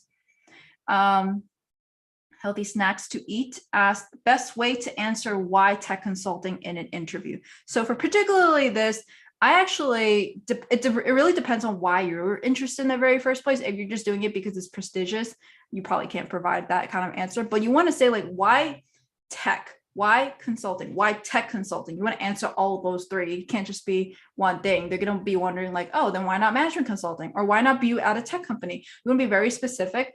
And then for me, I think it's always just like the best way to answer is just do the research if like why tech consulting even matches the firm that you're going for. So let's say, for example, if you're interested in Accenture and you just want to go for tech consulting, you probably can jump around to many different technologies, different industries. However, if you're saying like why tech consulting is like, I want to jump to many different industries and learn different techs, but you focus on like a Workday focused firm, no bueno. Like that, you're just going to be like, why are you even doing this in this firm if all you're going to be doing is Workday? But if you say you want to learn many different industries, or maybe you say like, I love Workday for X, Y, and Z reasons, and you want to be in it, do for that. But if you're, let's say you're even focusing on like a healthcare focused boutique consulting firm, and you're saying, I want to go check out all these different industries, you can phrase it in a way where like, I want to focus on healthcare first before moving on to a different industry. So it really depends on how you phrase it. So I wouldn't say there's like a best answer, but I would say do your research. And I would always tailor my answer for tech consulting will always be slightly different based off of the actual person. So what's the consulting firm that I'm speaking to? Are they focused on a particular area? Why am I particularly drawn to that? Every single interview question, I always try to answer in a way like, why you? Why particularly this firm? Why this role? So maybe it's a broad question like why tech consulting, but I always try to target it and tailor it to them. All right, so that is one Instagram slide of questions. So I'm going to go here on the questions again. So Star Reach Society says it's late night in UK, but I always look forward to your live sessions because I'll be joining Accenture as tech consulting and an analyst, and I'm super excited. Thank you so much. Congratulations. Amina asks, do you have any networking recommendations in connecting with people? I'm currently job hunting and I've been struggling with nerves and anxiety in interviews. It hasn't been going well, LOL. Actually, like the biggest thing that I would be doing is actually going into and go and you'll like literally do informational interviews with those people, like in the firms and the roles that you're interested in, because then you'll be, I think a lot of people, they don't really feel comfortable doing interviews because they don't know what to expect or they feel like they're going to mess up. But the more research you do, the more preparation you've done, the more you've even reached out to those kind of people. Maybe you're like, oh my God, I don't know how they're going to respond to what I'm saying. But if you like reach out to people that are in that area, you'll be more informed of that. And because of that, you're going to not be as nervous because you'll know what to expect. And they may even say like, oh, so-and-so, I've worked with that person. You're completely fine. Don't worry about it. And then all of a sudden, all the nerves that you thought that this person's going to be so scary and intimidating, completely gone. But if you do all your networking, your research ahead of time, maybe actually really easy to do over time. So connecting with people, you can use like the TCC Facebook group for connecting to other people in other technology consulting firms. I would also try to focus on people in your area. Like if you're in India, then focus on tech consultants in that ideal firm in India and ideally in the area you're actually interested in. Like if you're in AI, find someone as an AI. If you can't, go for LinkedIn. And then I literally would just like personalize a little invitation request to every single person you're interested in. Don't try to copy paste it. And then someone's going to respond. Someone's going to actually say like, hey, let's hop on a call. And then after that, you can ask them, can you connect me to someone that can do X, Y, and Z, or to say X, Y, and Z, because they're invested in you at this point. If they like you, they'll connect you. It's way better than if you're like cold calling all these people on LinkedIn. When I cold call, I actually didn't even cold call. It was more like a warm call. I would say like, oh, I see you're a BU alumni. Oh, I see you came from Accenture. And then I always make some kind of reason like why I'm reaching out to that person. I have a higher response rate from that reason. And then actually have either like messaged them through text like in LinkedIn, or that I actually go on a call with them, or they connected me to someone, or maybe even they referred me to a particular role. So I would look into that. You may want to be a little bit more intentional with who you're actually reaching out to, as opposed to kind of cold calling everyone, because if you warm call or you do that, you'll do way better. And then more people are going to respond to you, and then you're going to be able to connect more. It's a lot of work though. So it's not necessarily like you can expect to do this 1 week before the interview. So you're going to have to do this and build relationships. And I even had a whole sheet. And I think in one of my videos, I actually showed that sheet. I blurred it out a little bit. It was like, who I spoke to? What was the last thing we spoke to? What do I need to follow up on? So if I like, let's say, for example, I actually reached out to like over 40 people about product management and try to get my foot in the door. And then when I got the job about the actual Google Solutions Architect, I reached out to every single person and said like, hey, I just want to give you an update. And then now some people have actually reached out to me and it's like, oh, I'm interested in Google too. Tell me about the role, blah, blah, blah, blah. And then vice versa. People just in general congratulated me and they were excited for me. And we're growing our network just from doing that. The follow-up is really important. Hopefully that helps.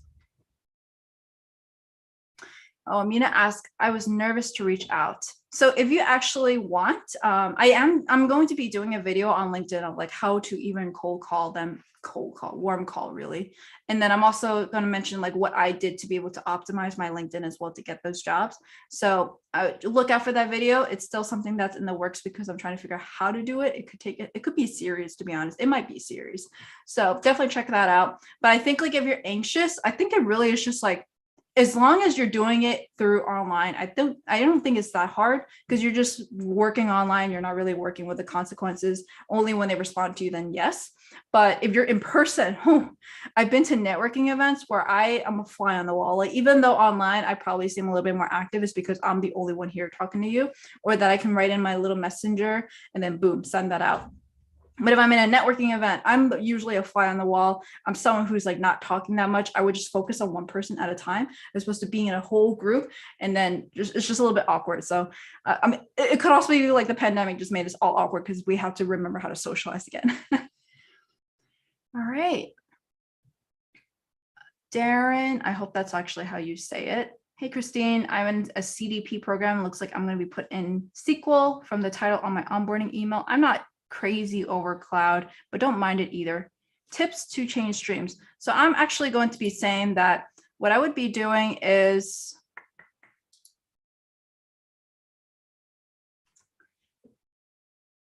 oh my God, what? Okay, there we go. I'm trying to delete this person, webcam chat. Ugh.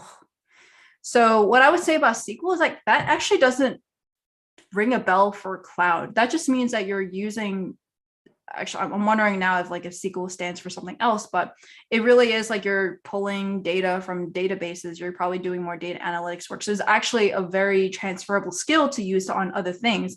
So that's what I'm going to be saying is focus on that.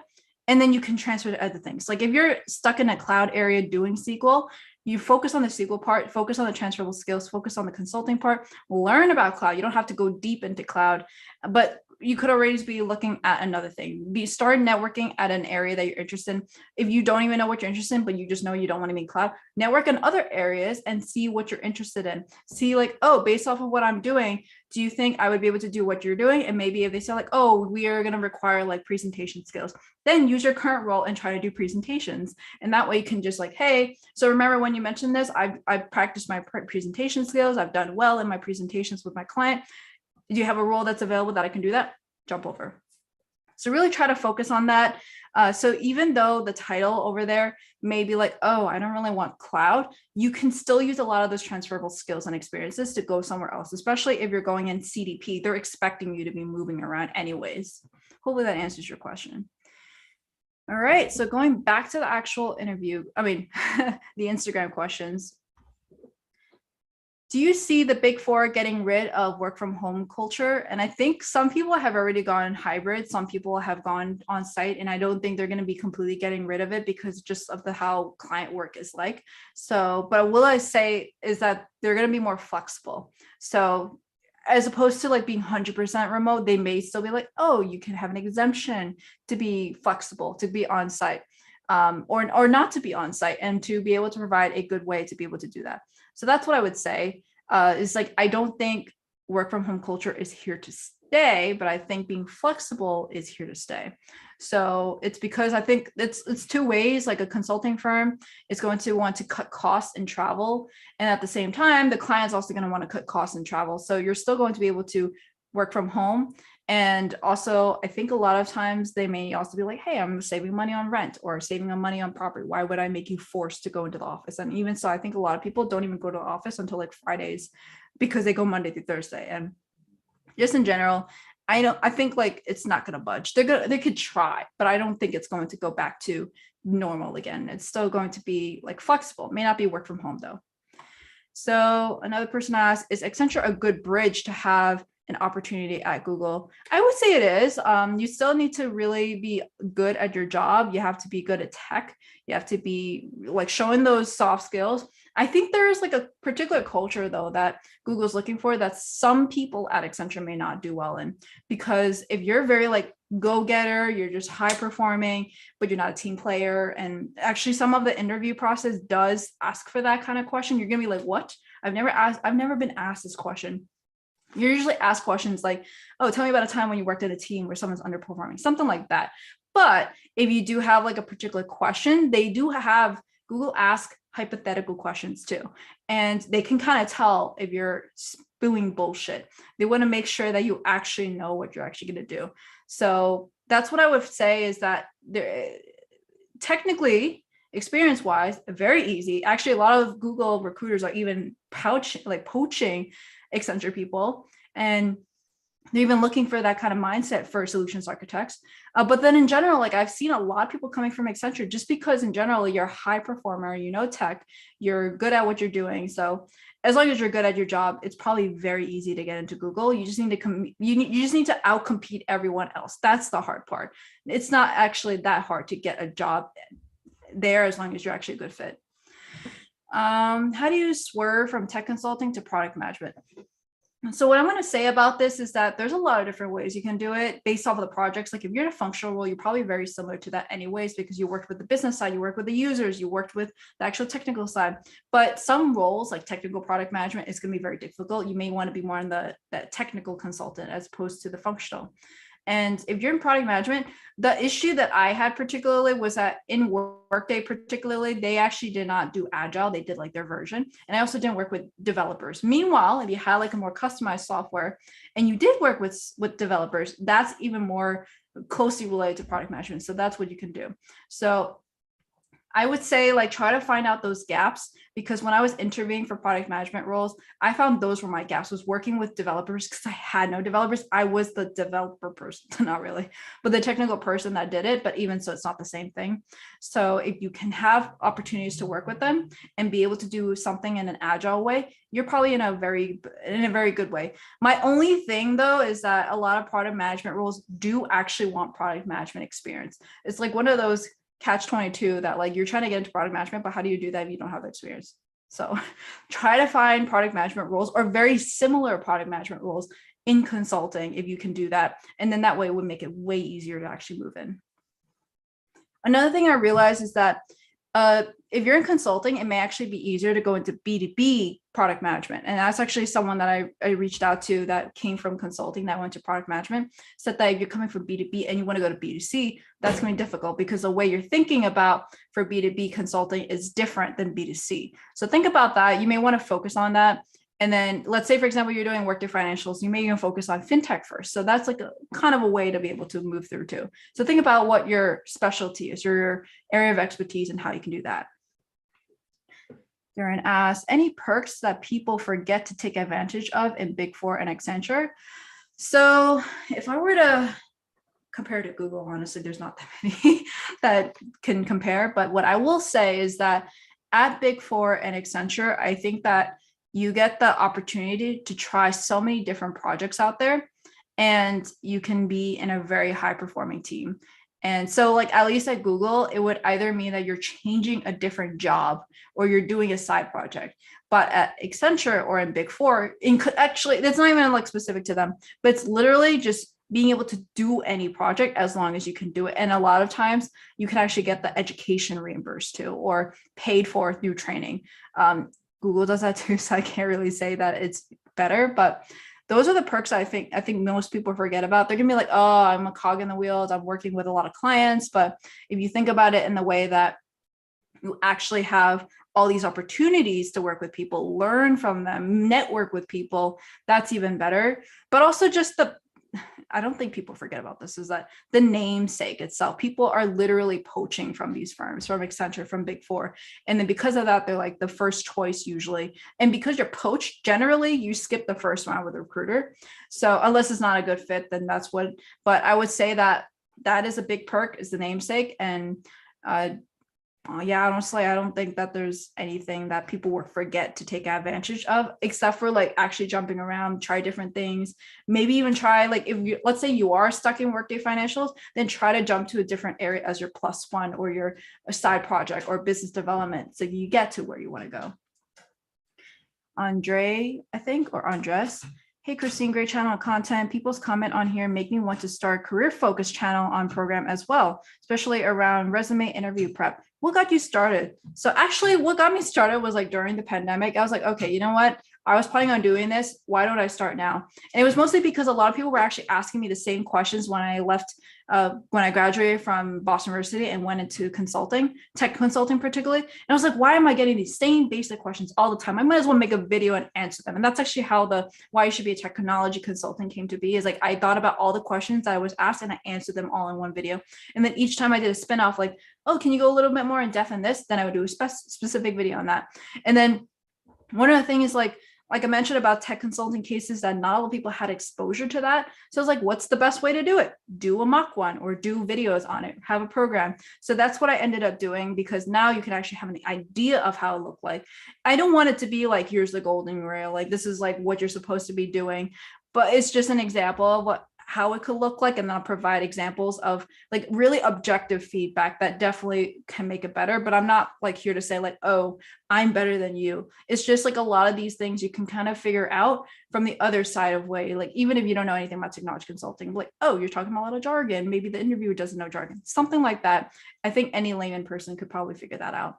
So that's what I ended up doing, was I was like, how do I scale all these questions and how do I scale all these answers? So I just made videos off of them.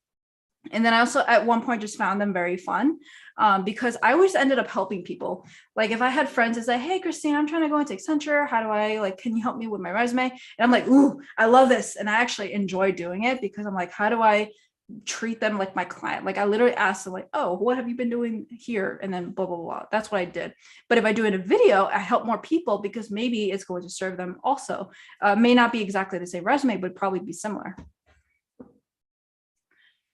Star Reach Society says, hiya, would you have done management consulting if you had the opportunity to?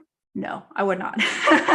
It's actually like two main reasons why I didn't want to do management consulting is that number one is that when I saw the difference is that management consulting, typically you're proposing everything through like a PowerPoint deck, you're doing research and you're saying like, here's what you can do. Technology consulting, I'm literally helping them with the tech. Management consulting and tech consulting come hand in hand. Maybe, for example, one particular client's like, hey, how do I increase revenue? And then maybe the management consultants in an area of tech, of course, they're probably gonna like, okay, expand in this particular area. And this will require this software or this kind of infrastructure, or maybe you want to be able to scale properly. So what do? You use cloud. Tech consulting comes along like, hey, let's do the cloud for you. That I actually like doing that because I can literally see the work that I'm doing actually happen. Yes, management consulting, you can actually say like, yeah, well, because of me, they're actually going into the cloud. But for me, I literally want to do the work that I can see. Like I want to see what I can do. And so that's what I want. And I also was more interested in tech, particularly. That's my reason number two. I was interested in tech, particularly, not management consulting, not business. I always knew I was interested in technology. I just didn't know what. Management consulting, I think, still does have exposure to tech because of just how the world is like. You can't just run business without technology. That's just stupid. So that's what I would have been able to like do that. But then you still have roles that are in between management and technology consulting. But I still fit more into technology consulting because you can do more with tech. And that's what I wanted to focus on. I don't think I would want to go into more like a business focused management consulting unless I literally wanted to be like a CEO of a non-tech business. But in the end of the day, being in tech, I think is still the way to go because everything is growing in tech. So why don't you want to be there? Darren asks, what's the mindset you walked into work at Accenture every day? This is assuming that I'm actually going to the office. Otherwise, I'm just walking to my desk at my home. But I would say that my mindset is like, okay, what can I do today? Because it really depends on like the project itself. If I'm in a really exciting part of it, I'm like, ooh, I'm going to be working with a client today, do design sessions. I might get really drained though, because I'm doing these long sessions, but I want to feel really energized. I'm like, oh, whatever I'm doing will actually lead them to this decision or lead them to a better system. And then if I have like a boring day, like let's say, for example, I just know I have like 2 tickets that I'm going to do. I'm like, oh, these are just like adding columns to a report or answering a question and I'm done. So what I would basically do is like, let's embrace the fact that I actually had downtime. So that's the mindset is like, what am I grateful for? What am I learning? What am I actually doing? What can I do in that day to advance my career a little bit further? So maybe like I'm doing those tickets and I'm finding a trend that like, oh, we noticed that you have a lot of questions about supply chain management. What can we do to figure that out and make it a little bit better? So now it makes it seem like, okay, something that seems like a very simple task. And you're just kind of connecting the dots that people probably don't care about. They're just going to do it. So that's what I would say. So I would try to always think about like, what are you going to be learning? What is the value you can provide today? And actually, if I don't even like what I'm doing, particularly at that time for this project, then I'm like, okay, at least I'm doing YouTube. I can help other people that way. Maybe not specifically within Accenture with the client work, but I'm always doing some kind of plus one too. Like for example, organizing projects with having an event. And then I would just be like looking at venues or looking at catering or looking at how do I do more projects? Like what are some cool events that I can do? Those are things that I do on the side, or maybe looking into like what other areas I want to go into, product management, UX. There's so many things. There's so many resources online. So I try to learn something, do something during that day that I feel a little bit more fulfilling. So I'm doing one step at a time. All right, going back into actually, before I go into the actual Instagram questions, I'm gonna go take a cat. I'm gonna probably bring in Charlotte because I showed Dawn and I showed Sarah. Oh.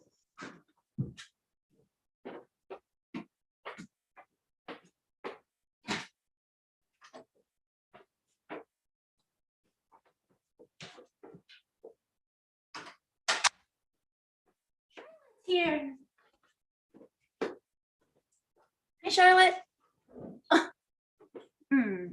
Hi, girl. Look at this girl. He's so adorable. All right, I'm gonna go into another question here.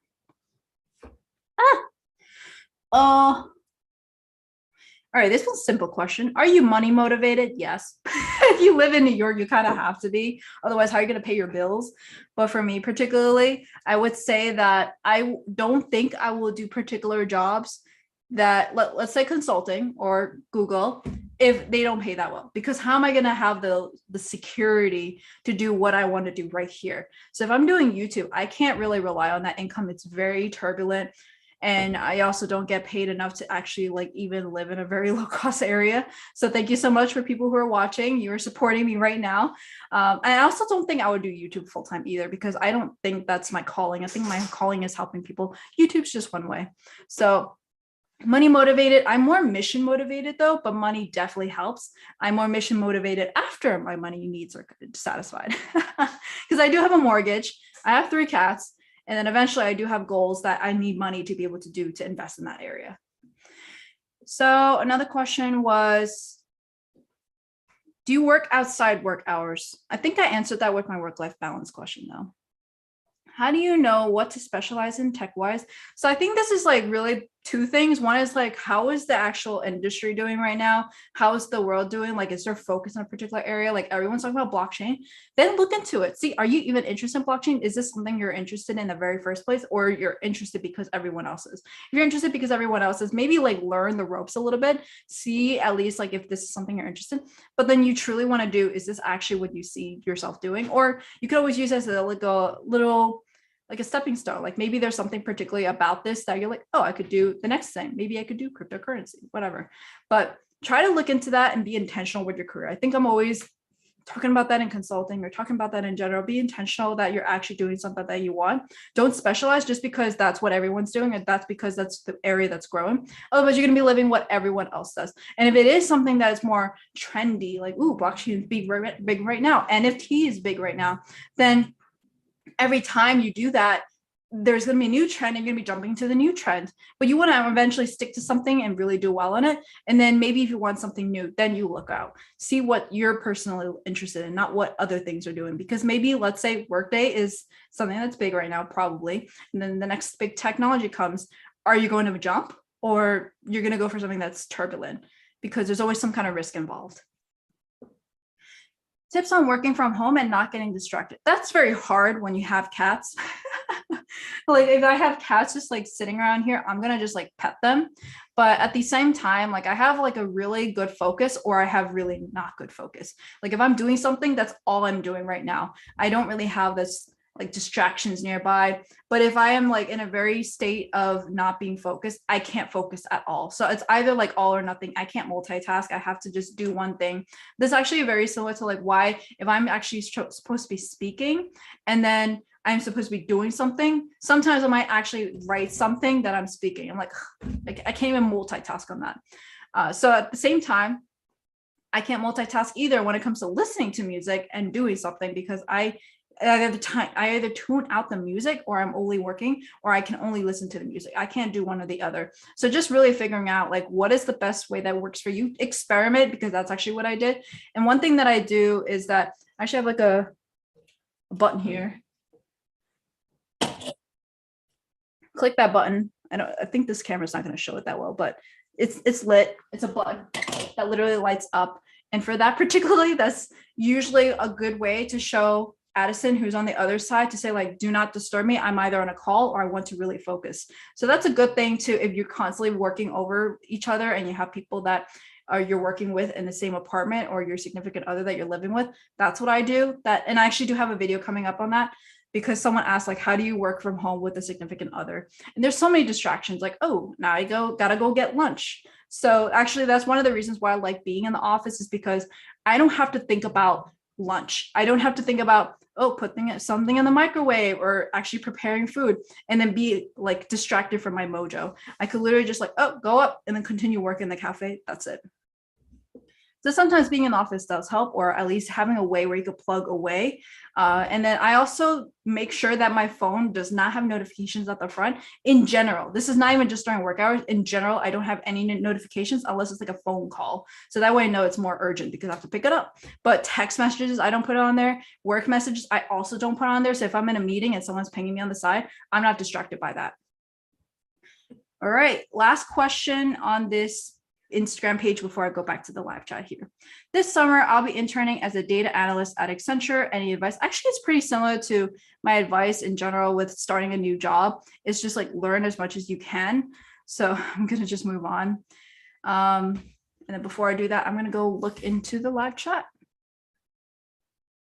Steph asked, what gives you energy to put out so much productivity, Christine? So I think like, honestly, for me, I always feel that I wasted a day if I didn't do something. So if I'm just like watching TV and I'm just sitting there doing nothing for an entire day, my mindset is like, okay, at least I'm relaxing and I'm re-energizing, but I'm doing it in a way so that way the next day I could be completely go. So it's always about moderation. You can't just be constantly doing that, and then that way you get burnt out. So for me, I always make sure that whatever I'm doing, I remind myself, what am I actually doing this for? Am I doing this for my career? Am I doing this for other people? If it's for other people, I tend to not like that because then I'm starting to live other people's lives.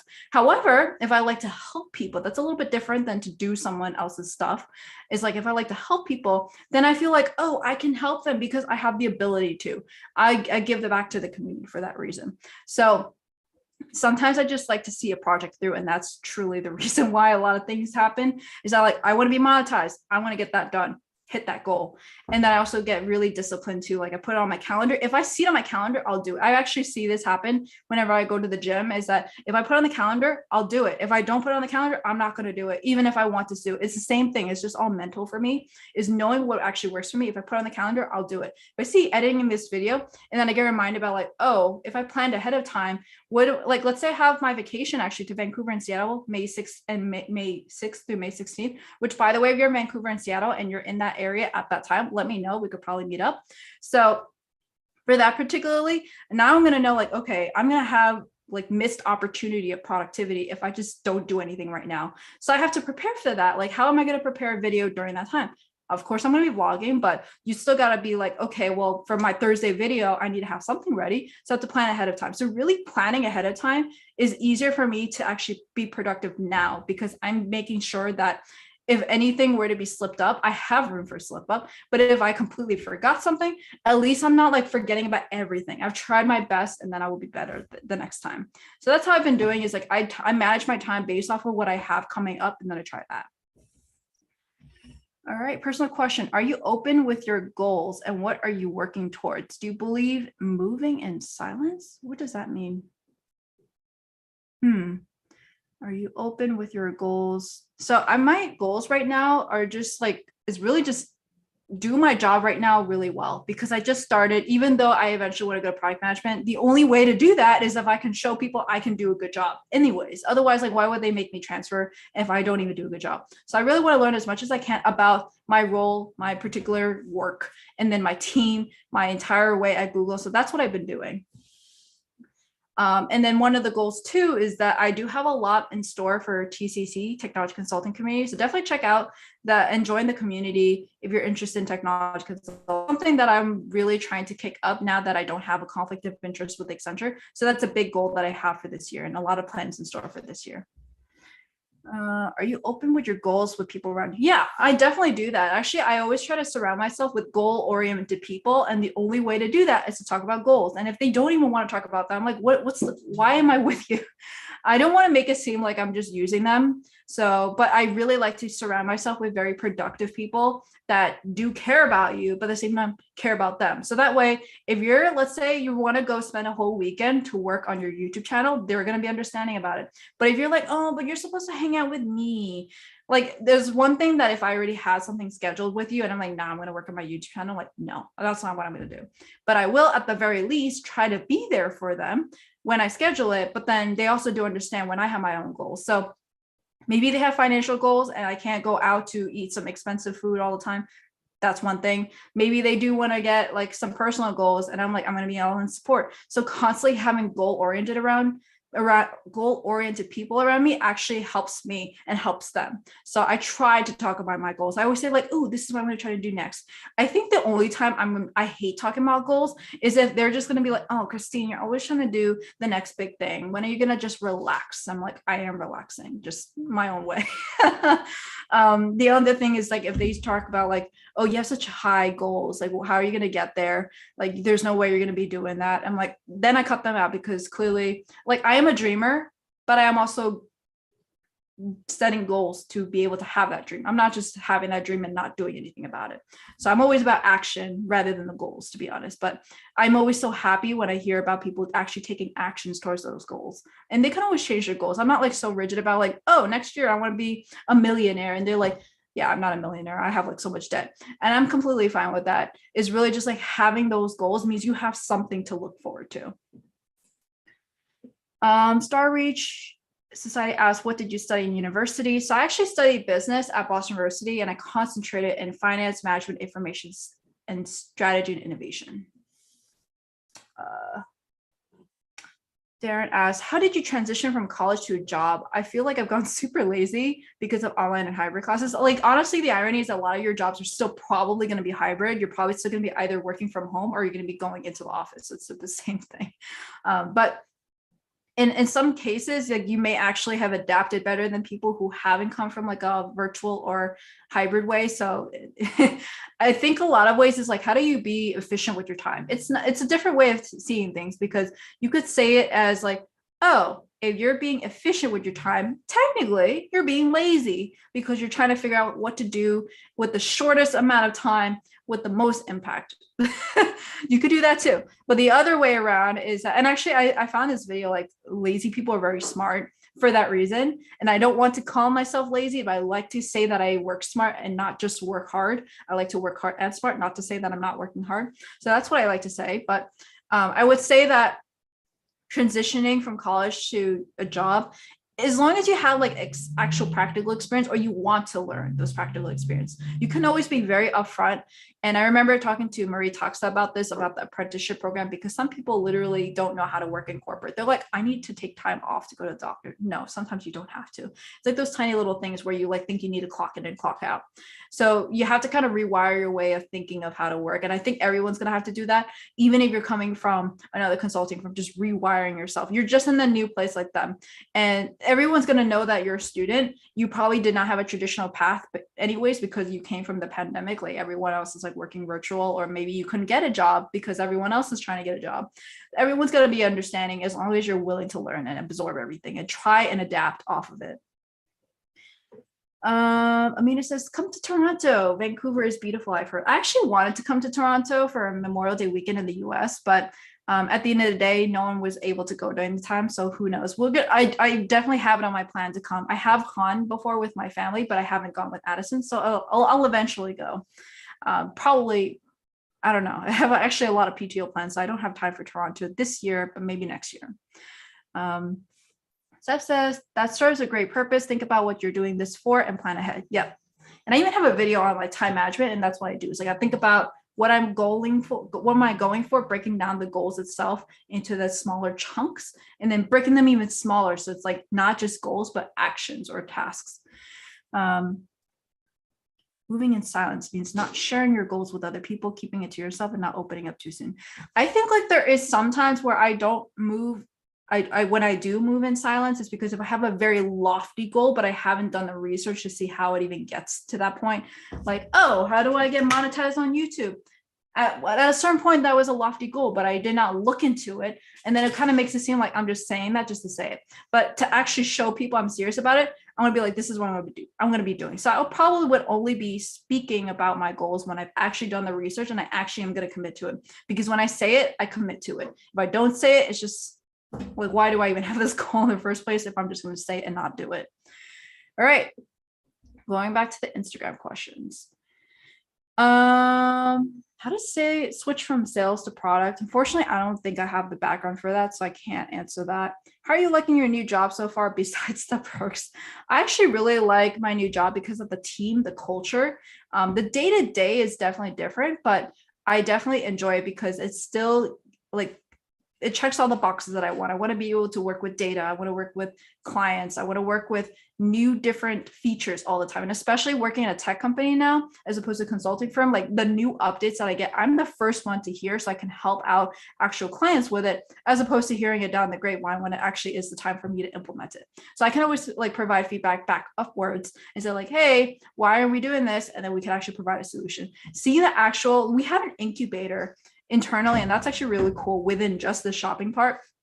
Like if we see there's a gap somewhere, someone built a tool and it just happened. So it's like, wow, you can't really get that when it comes to Accenture, because if you do that, how are you going to spend time with your client? While at Google, your focus is on your job, particularly your client's success. So your tools that you're building are going to help with other offerings that you're going to provide.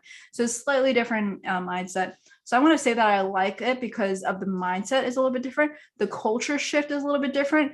And then just like knowing that everyone values work-life balance. Like I've actually had at Accenture, I would have calls scheduled at 5 p.m. and they're just like, they're going to carry as if it's normal. Meanwhile, I've had people that are literally on the West Coast that schedule a time at 3 p.m. their time and 6 p.m. my time and say like, oh, I'm so sorry. I didn't realize that this is actually in a different time zone. Let's move it earlier. It's not even like it's not even unreasonable in their time zone, but it is for mine.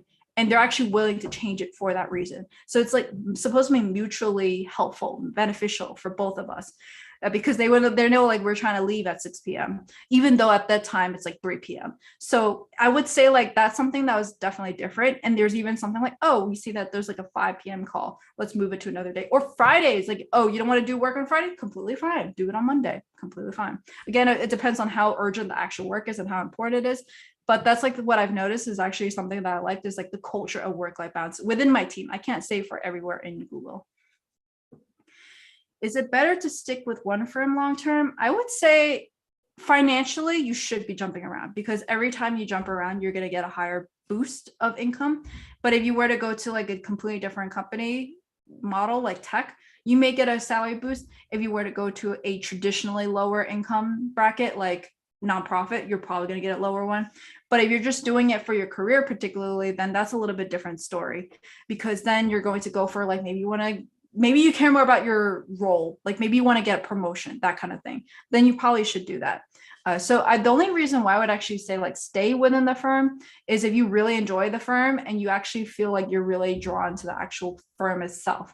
But a lot of times, a lot of people end up leaving anyways for other different reasons, like promotions or money, or they want to, maybe you're using it really more as like a stepping stone.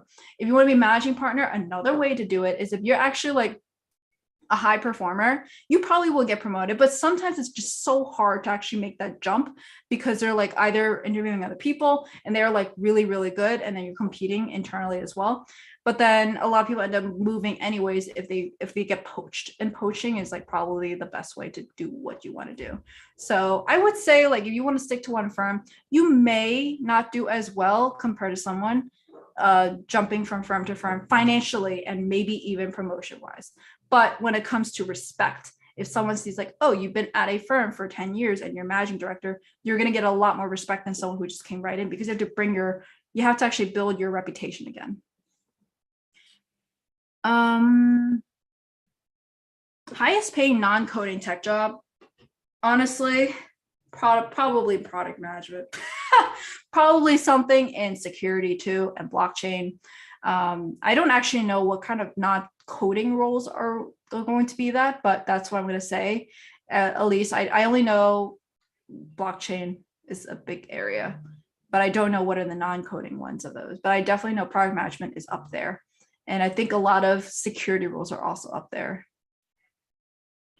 May you share the details of the Google interview at high level? I actually did a YouTube video on that, so definitely check that out. I actually went a little bit more detail. It's actually probably the most granular I could get in public. If I go any detail, I can't, and I've had people ask me this, what were my interview questions? I cannot answer that. I'm so sorry. At least like I was able to provide a sample case with Accenture because I didn't sign an NDA, but with Google, I did. Even before I had the final round, they made me sign an NDA that I would not talk about the interview questions, did not talk about the interview, but all I provided was just like how I prepared it and what what the public knows about the Google interviews. It's literally on their website about the sections that they're going for. So that's as much as I can provide. I can't go too in depth about the actual interview questions though, because that's actually going to violate an NDA that I have to sign. Do you know about NetSuite? What do you think about it? I actually don't know about NetSuite, so I'm so sorry about that.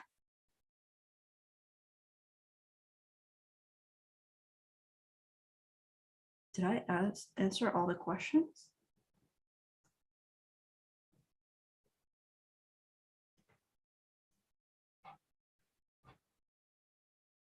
I think I did.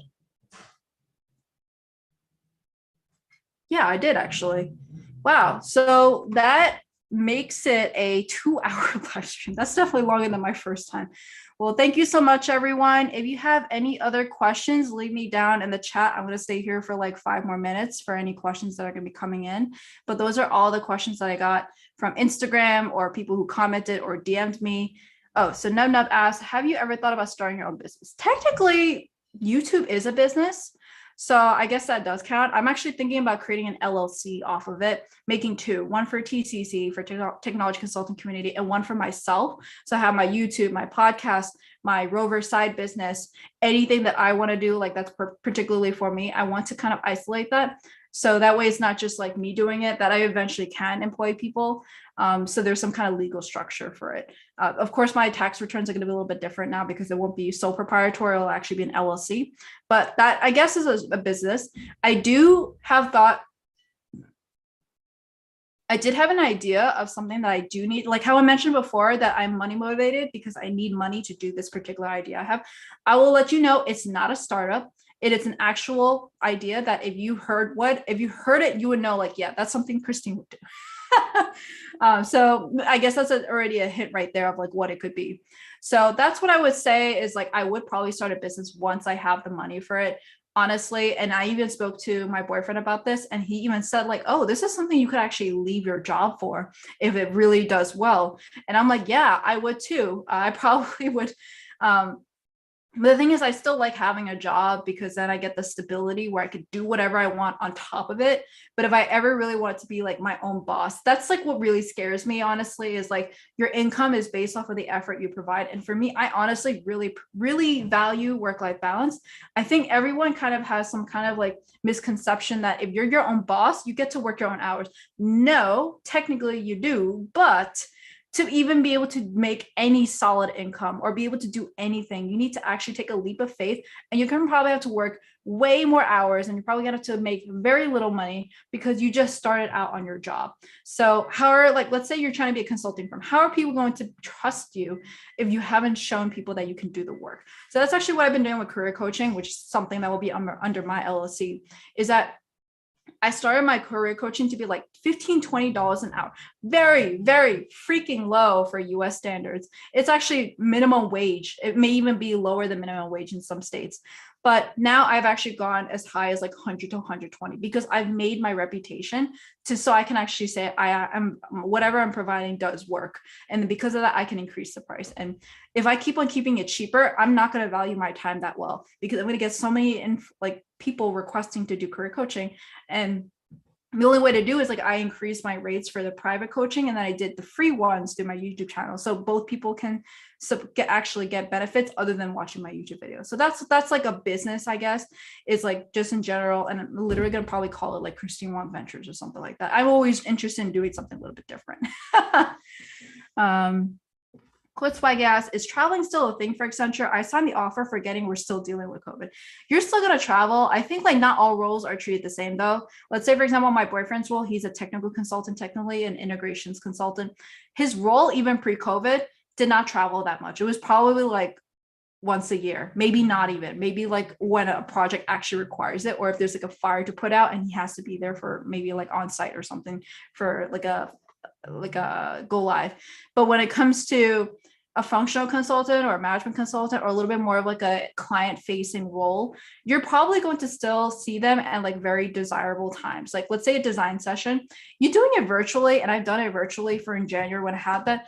It's so hard to do because you have to you're presenting your slide, You can't really, or not even slide your demo. That's what I was mostly doing.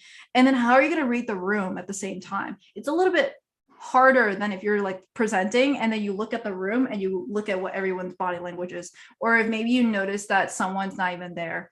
While if you're virtual, people can easily just like leave the room, leave the call, go to something else.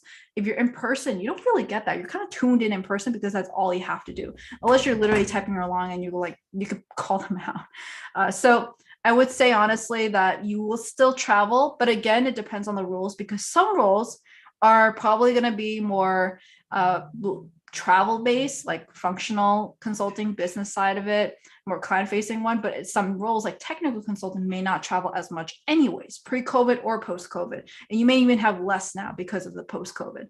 So I would definitely look into like what's the role, particularly if you're in like a general entry level program like TDP or CDP or anything like that. You still have the flexibility to actually choose a project where you can travel, or maybe choose a project that's completely remote because maybe they don't even have the budget. Like you may have the same exact project and then a client may have the budget for actual travel and then one doesn't. So if you choose a one where it doesn't, you won't get travel, even though it's exactly the same thing. It's not like it's going to be very focused on the project. Sometimes it's like maybe the client you're going for is fully remote anyway. So where are you going to go on site? Some consulting firms though have actually done like off sites where you go to a hotel and you work there together, or like you go to like a actual office and you do like a war room where maybe your team is like all across 5 different cities in the country, and then everyone comes together and they are just way more productive than being online. That, we call it war room, is definitely something that people have done, and I have seen that done even post COVID as well. So I don't think travel is going away. I think it will still be here. It's just the frequency will be less. Or maybe you'll still have clients that will probably do Monday through Thursday. But again, it could be people that you're commuting to. So if it's in New York and you're going to New York, I won't say that's travel. If anything, that's you're still traveling, but on subway. Malika asked, best apps for traveling tech consultants. I would say, I mean, I don't have any like for particularly tech consultants, but I would say traveling apps like Marriott. I'm a Marriott person, so I always have Marriott. And I always try to go for Marriott if I were to go on site, so that way I can build my points up. Another one would be like airlines. Credit cards, I always have the app open to see like the offers on there. And I also want to optimize my points too, that if like, oh, I'm going for a flight, I'll use a credit card that optimizes for flights. But I don't think I have a particular app for traveling tech consultants, other than maybe like finding the best airport lounge, assuming you have priority pass through a credit card, which I do. Or that if you're going like Amex and you have Centurion Lounge, or if, or just like the airline lounge in it in general, if it's within budget or if it's included. That's all I really. Thank you, Andre, or Andrea, sorry. Thanks, Christine. Awesome content. Amazing. So I'm just going to wait for like maybe 2 more minutes. If there's any other questions, leave me down in the actual live chat and I will have it all up and try to answer them. So at this point, it's been like 2 hours and 10 minutes. My throat's getting dry. This is the hit water I took from the Google office. I'm drinking right now.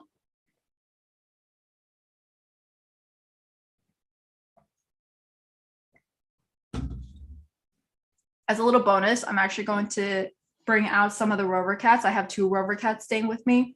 So I'm actually going to go, as I'm waiting for the questions, bring one out. I have a kitten. So cute.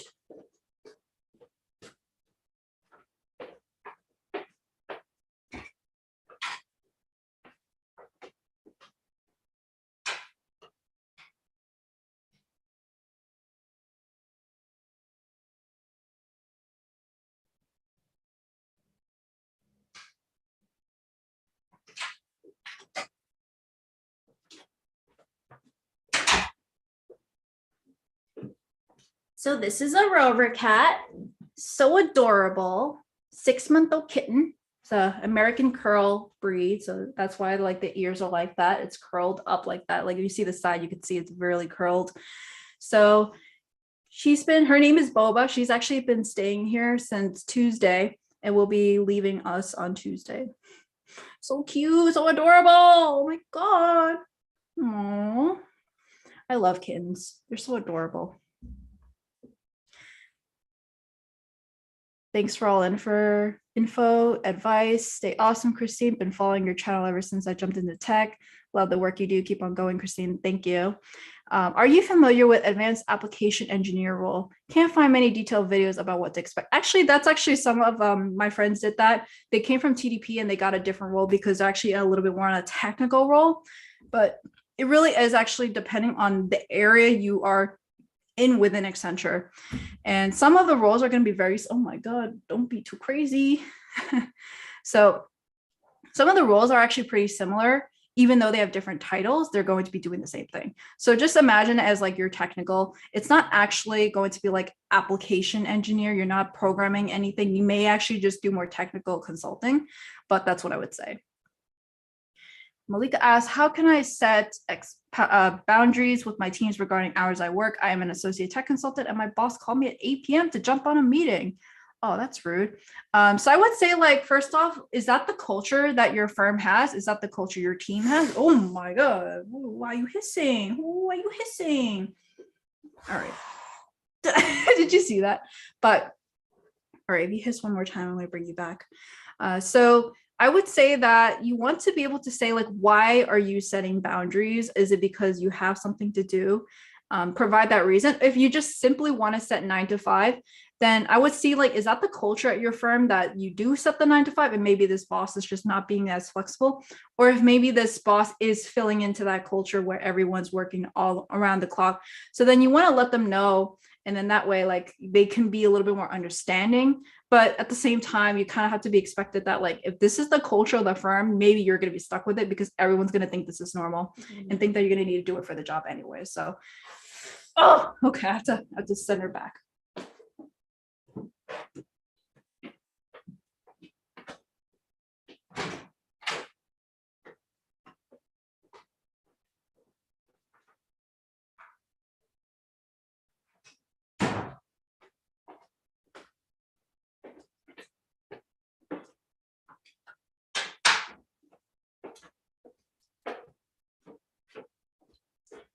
All right. Hopefully that answers your question. I think, like, it's two things. One is, like, you set the boundaries by giving reasons why, and say, like, you don't even have to be like, hey, I want to only work 9 to 5. What can we do? You can say, like, oh, I value my work-life balance, so I can, and you always want to make it like, ooh, this is why I care about it. So I can be more as productive as possible and be able to deliver excellent work and be able to stay with this firm, you know? But if you say it in a way where, like, oh, it's 6 o'clock, I'm done with work. Don't say it like that. They're gonna be like, what? But you could say, like, oh, you know, like, if there's something that I have to do over time, then I can probably plan ahead of time as long as I get it earlier. So you're managing up, you're trying to manage your time this way. If they say, oh, we have to do a call right now, you could say, how important is this call? Can this wait for the next morning? You could push back, but don't be like, hey, I don't want to go do this call at 8 p.m. But if it's like a very urgent call, I would also ask, like, what is this call about? Can this wait till the next morning? If it's, I wouldn't just say, like, no, I don't want to do this 8 p.m. So you want to figure out, like, what's the reasoning behind why they're doing this? Is there a big deadline coming up? How important is this? You want to triage, okay? Sometimes it's, like, really important. Take those calls, and then maybe the next day your day could be actually be smoother, or maybe it's actually not that important. Then I wouldn't even say, like, oh, I forgot to I have not done this, but I know people who have done this, like, oh, I wasn't with my phone the entire time. Can't be docked from that. You can't possibly be expecting me to be ready all the time for that. So you could just literally shut off your phone at 5 p.m. or shut off your laptop at 5 p.m. and you're done. And then if they see anything, if they say, like, oh, I couldn't reach out to you, it's not your fault. You could see it. So that's one thing to do, is if you're already on your computer at 8 p.m. and you see it, that's already one thing you need to draw the line on, is, like, just draw the line and say nothing. That's actually why some people have actually sent emails where maybe they are working at 6 p.m., but they schedule the actual email to be sent out the next morning, because then it gives you an impression that you're actually working those hours, and they're going to take as much as you can give. So if you're saying that you can do it without any hesitation, they're going to keep on doing it. If you push back, then you're like, okay, I guess, like, I have to either respect your wishes or we work around it with, like, maybe you have something that has a deadline, then you maybe work on it earlier or get something down in the line to get it a little bit more manageable. Felicia asked, how was your day? My day has been okay. This morning, I got some random credit card fraud issues. I was like, what? It was actually my Starbucks. Like I had two credit cards on my Starbucks app that they charged me $100 on both of them. And I had to call my banks to be like, hey, I did not do this. It's either fraud or Starbucks was hacked. So I had to figure that in the morning. But then after that, it was all good once I got free food. Alicia asks, so Q&A, a bit random, but I've been stuck on a train for 6 hours and all bathrooms are closed. Never had to pee so bad in my life. What's the worst you've ever... Oh my God. I have like a pretty small bladder too. So, actually, this is a story that my best friend Angel helped me out. It did not help out, to be honest. It helped a little bit to make it a little bit more comfortable. I was in fifth grade. I was in fifth grade. We were doing recess, and I don't know how other places see it, but recess in the US for a lot of, I guess some schools do this, is during your lunchtime, after you're done with lunch, you can go outside and just have fun or just like explore and go to the playground or do some pretend or play some sports. And one of mine was like, oh my God, what are you doing? Charlotte knocked something down. So during recess at one point, I could not hold it in. The attendant at the door was supposed to let me in, wasn't there for some reason. And I had to really, really go. So I ended up like sitting on a ledge where it was stone, and I peed my pants. Okay. I peed my pants and my entire pants were wet. I was in fifth grade. I felt very embarrassed. My best friend Angel was actually right behind me, was like, okay, let me cover you. And then she walked behind me the entire time to make sure no one saw my butt, but everyone clearly saw my butt was wet. Okay. So I kind of messed up there. So that is like a pee story. I have a lot of pee stories, to be honest. It's kind of embarrassing. But of course, when I'm younger, not now, that'd be kind of embarrassing. So I hope that you do end up going to the bathroom. If you really have to, find a bottle somewhere and do it. I know it's going to be hard. If you can get like a wide cup, maybe that will help. Oh.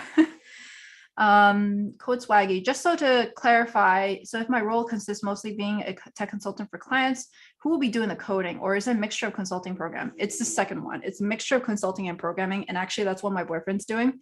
He has a client that he is supposed to be coding for. And that's actually where he is providing like all these solutions behind it. And then he's coding the solutions itself too. You sometimes do have roles where you have people that are the consultants and then people that are truly programmers, and you're just truly doing what the consultant's doing, and they're just doing the backbone, they're doing the planning. But if you're a technical consultant in some projects, you are both. You can actually do it. You follow sprints, you follow maybe some kind of agile methodology. If you're in a product management like consulting role, there's still programmers that you're working with. You're either working with like the client's programmers, or you, and in some cases at Accenture, you actually have people that are doing the programming themselves. So you do have both. And a great example actually would be Tiffin Tech. Definitely check her out on YouTube and Instagram. She is an IBM technology consultant that does coding, and she calls herself a programmer because that's ultimately what she is. The only difference is that she's working on many different projects for clients. So maybe she's doing Ruby on Rails with one, maybe she's doing Java with another. So she's ultimately doing programming. I don't think her role though is like actually focused on working with a client. She's more on like, okay, the client wants this, let me do this project. And then the next project you move on, you do something different. But there are technical roles where you do both, where you work with the client, you figure out the requirements, and you do it yourself. Usually that's like a really unique skill set because you need to have the business side of it, the consulting side, and the programming. But if you have both of them, you can definitely do that. And I've seen people do that. Hopefully that answers your question. Deniska asked, hey, Christine, where do you see yourself in 5 years, 10 years? What do you want to be doing professionally? 5 years, I want to be kicking ass at Google, and I want to eventually be in a product related role. I don't think I want to be in product management. If anything, I'll do a product management, like 20% kind of project, 80-20. And then that way I can see what I think about it. But there's so many different product roles out there: product operations, product management, program management, product marketing manager. There's so many different roles, and I just want to try it or see what I think about it.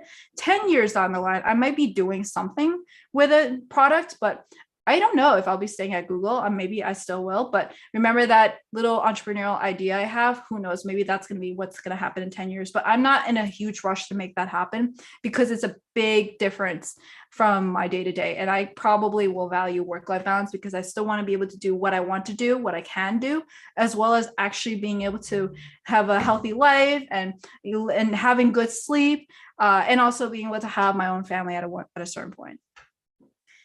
All right, so I think those are all the questions for now. I'm going to bring one more cat and then I'm going to make, as long as this cat can stay on my lap, that will be the last question, or all the questions that come.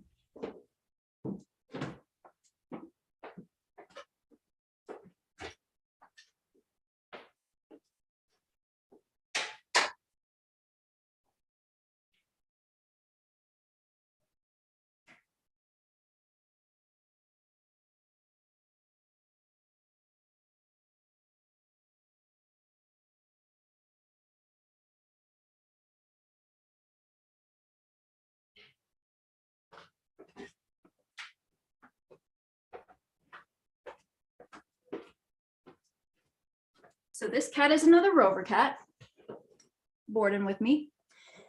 Her name is Mamala. So cute. Right? Almost looked like it was a Scottish fold without the fold. It's just the same texture or fur, I guess, and then the same face. Okay, let me see what are the questions that came in. Thank you. Any thoughts on possibly of a recession late 2023? I'm not going to think about that. I'm still going to like build my financial net, at least. Like if I can't find a job, I still have side hustles. I'm always thinking about diversifying my income streams and also trying to work on investments. But in general, if you just focus on one job, it may actually be pretty difficult because if you do get laid off, then what are you going to do? You always want to be working on the next thing or try to keep yourself up to date instead of just being comfortable. That's all I can say, honestly, is I'm not looking forward to it if there was one or if there is one, but I would rather focus on the positive and then work towards that while being ready for like my safety net. All right. Mama's going to say goodbye. Goodbye. And I think I'm going to use this time to end this live stream. At this point, it's been 2 hours and 24 minutes. Wow, that's such a long live stream. Thank you so much for everyone who submitted questions in the live chat, or if they submitted on my Instagram or in comments or DMs. I definitely had a lot of time to think about this, and I think this should help. This live stream should be available on my channel. So this is actually not going to go away. So if you ever want to go back to something, or maybe you missed out, or maybe you came late and you want to hear what was asked about in the beginning, definitely check it out. And thank you so much, because without you guys, I would not be here. This is like 5,000 subscriber, a little celebration. So hopefully this all helped you out. I'm going to probably try to do this like twice a year, maybe like once every 6 months or so. We'll see. But I think this is like answering a lot of the questions that I've been seeing a lot of people do anyway. So thank you so much. Have a good night, everyone, or have a good morning, depending on where you are, or good afternoon. Mama says goodbye. Goodbye.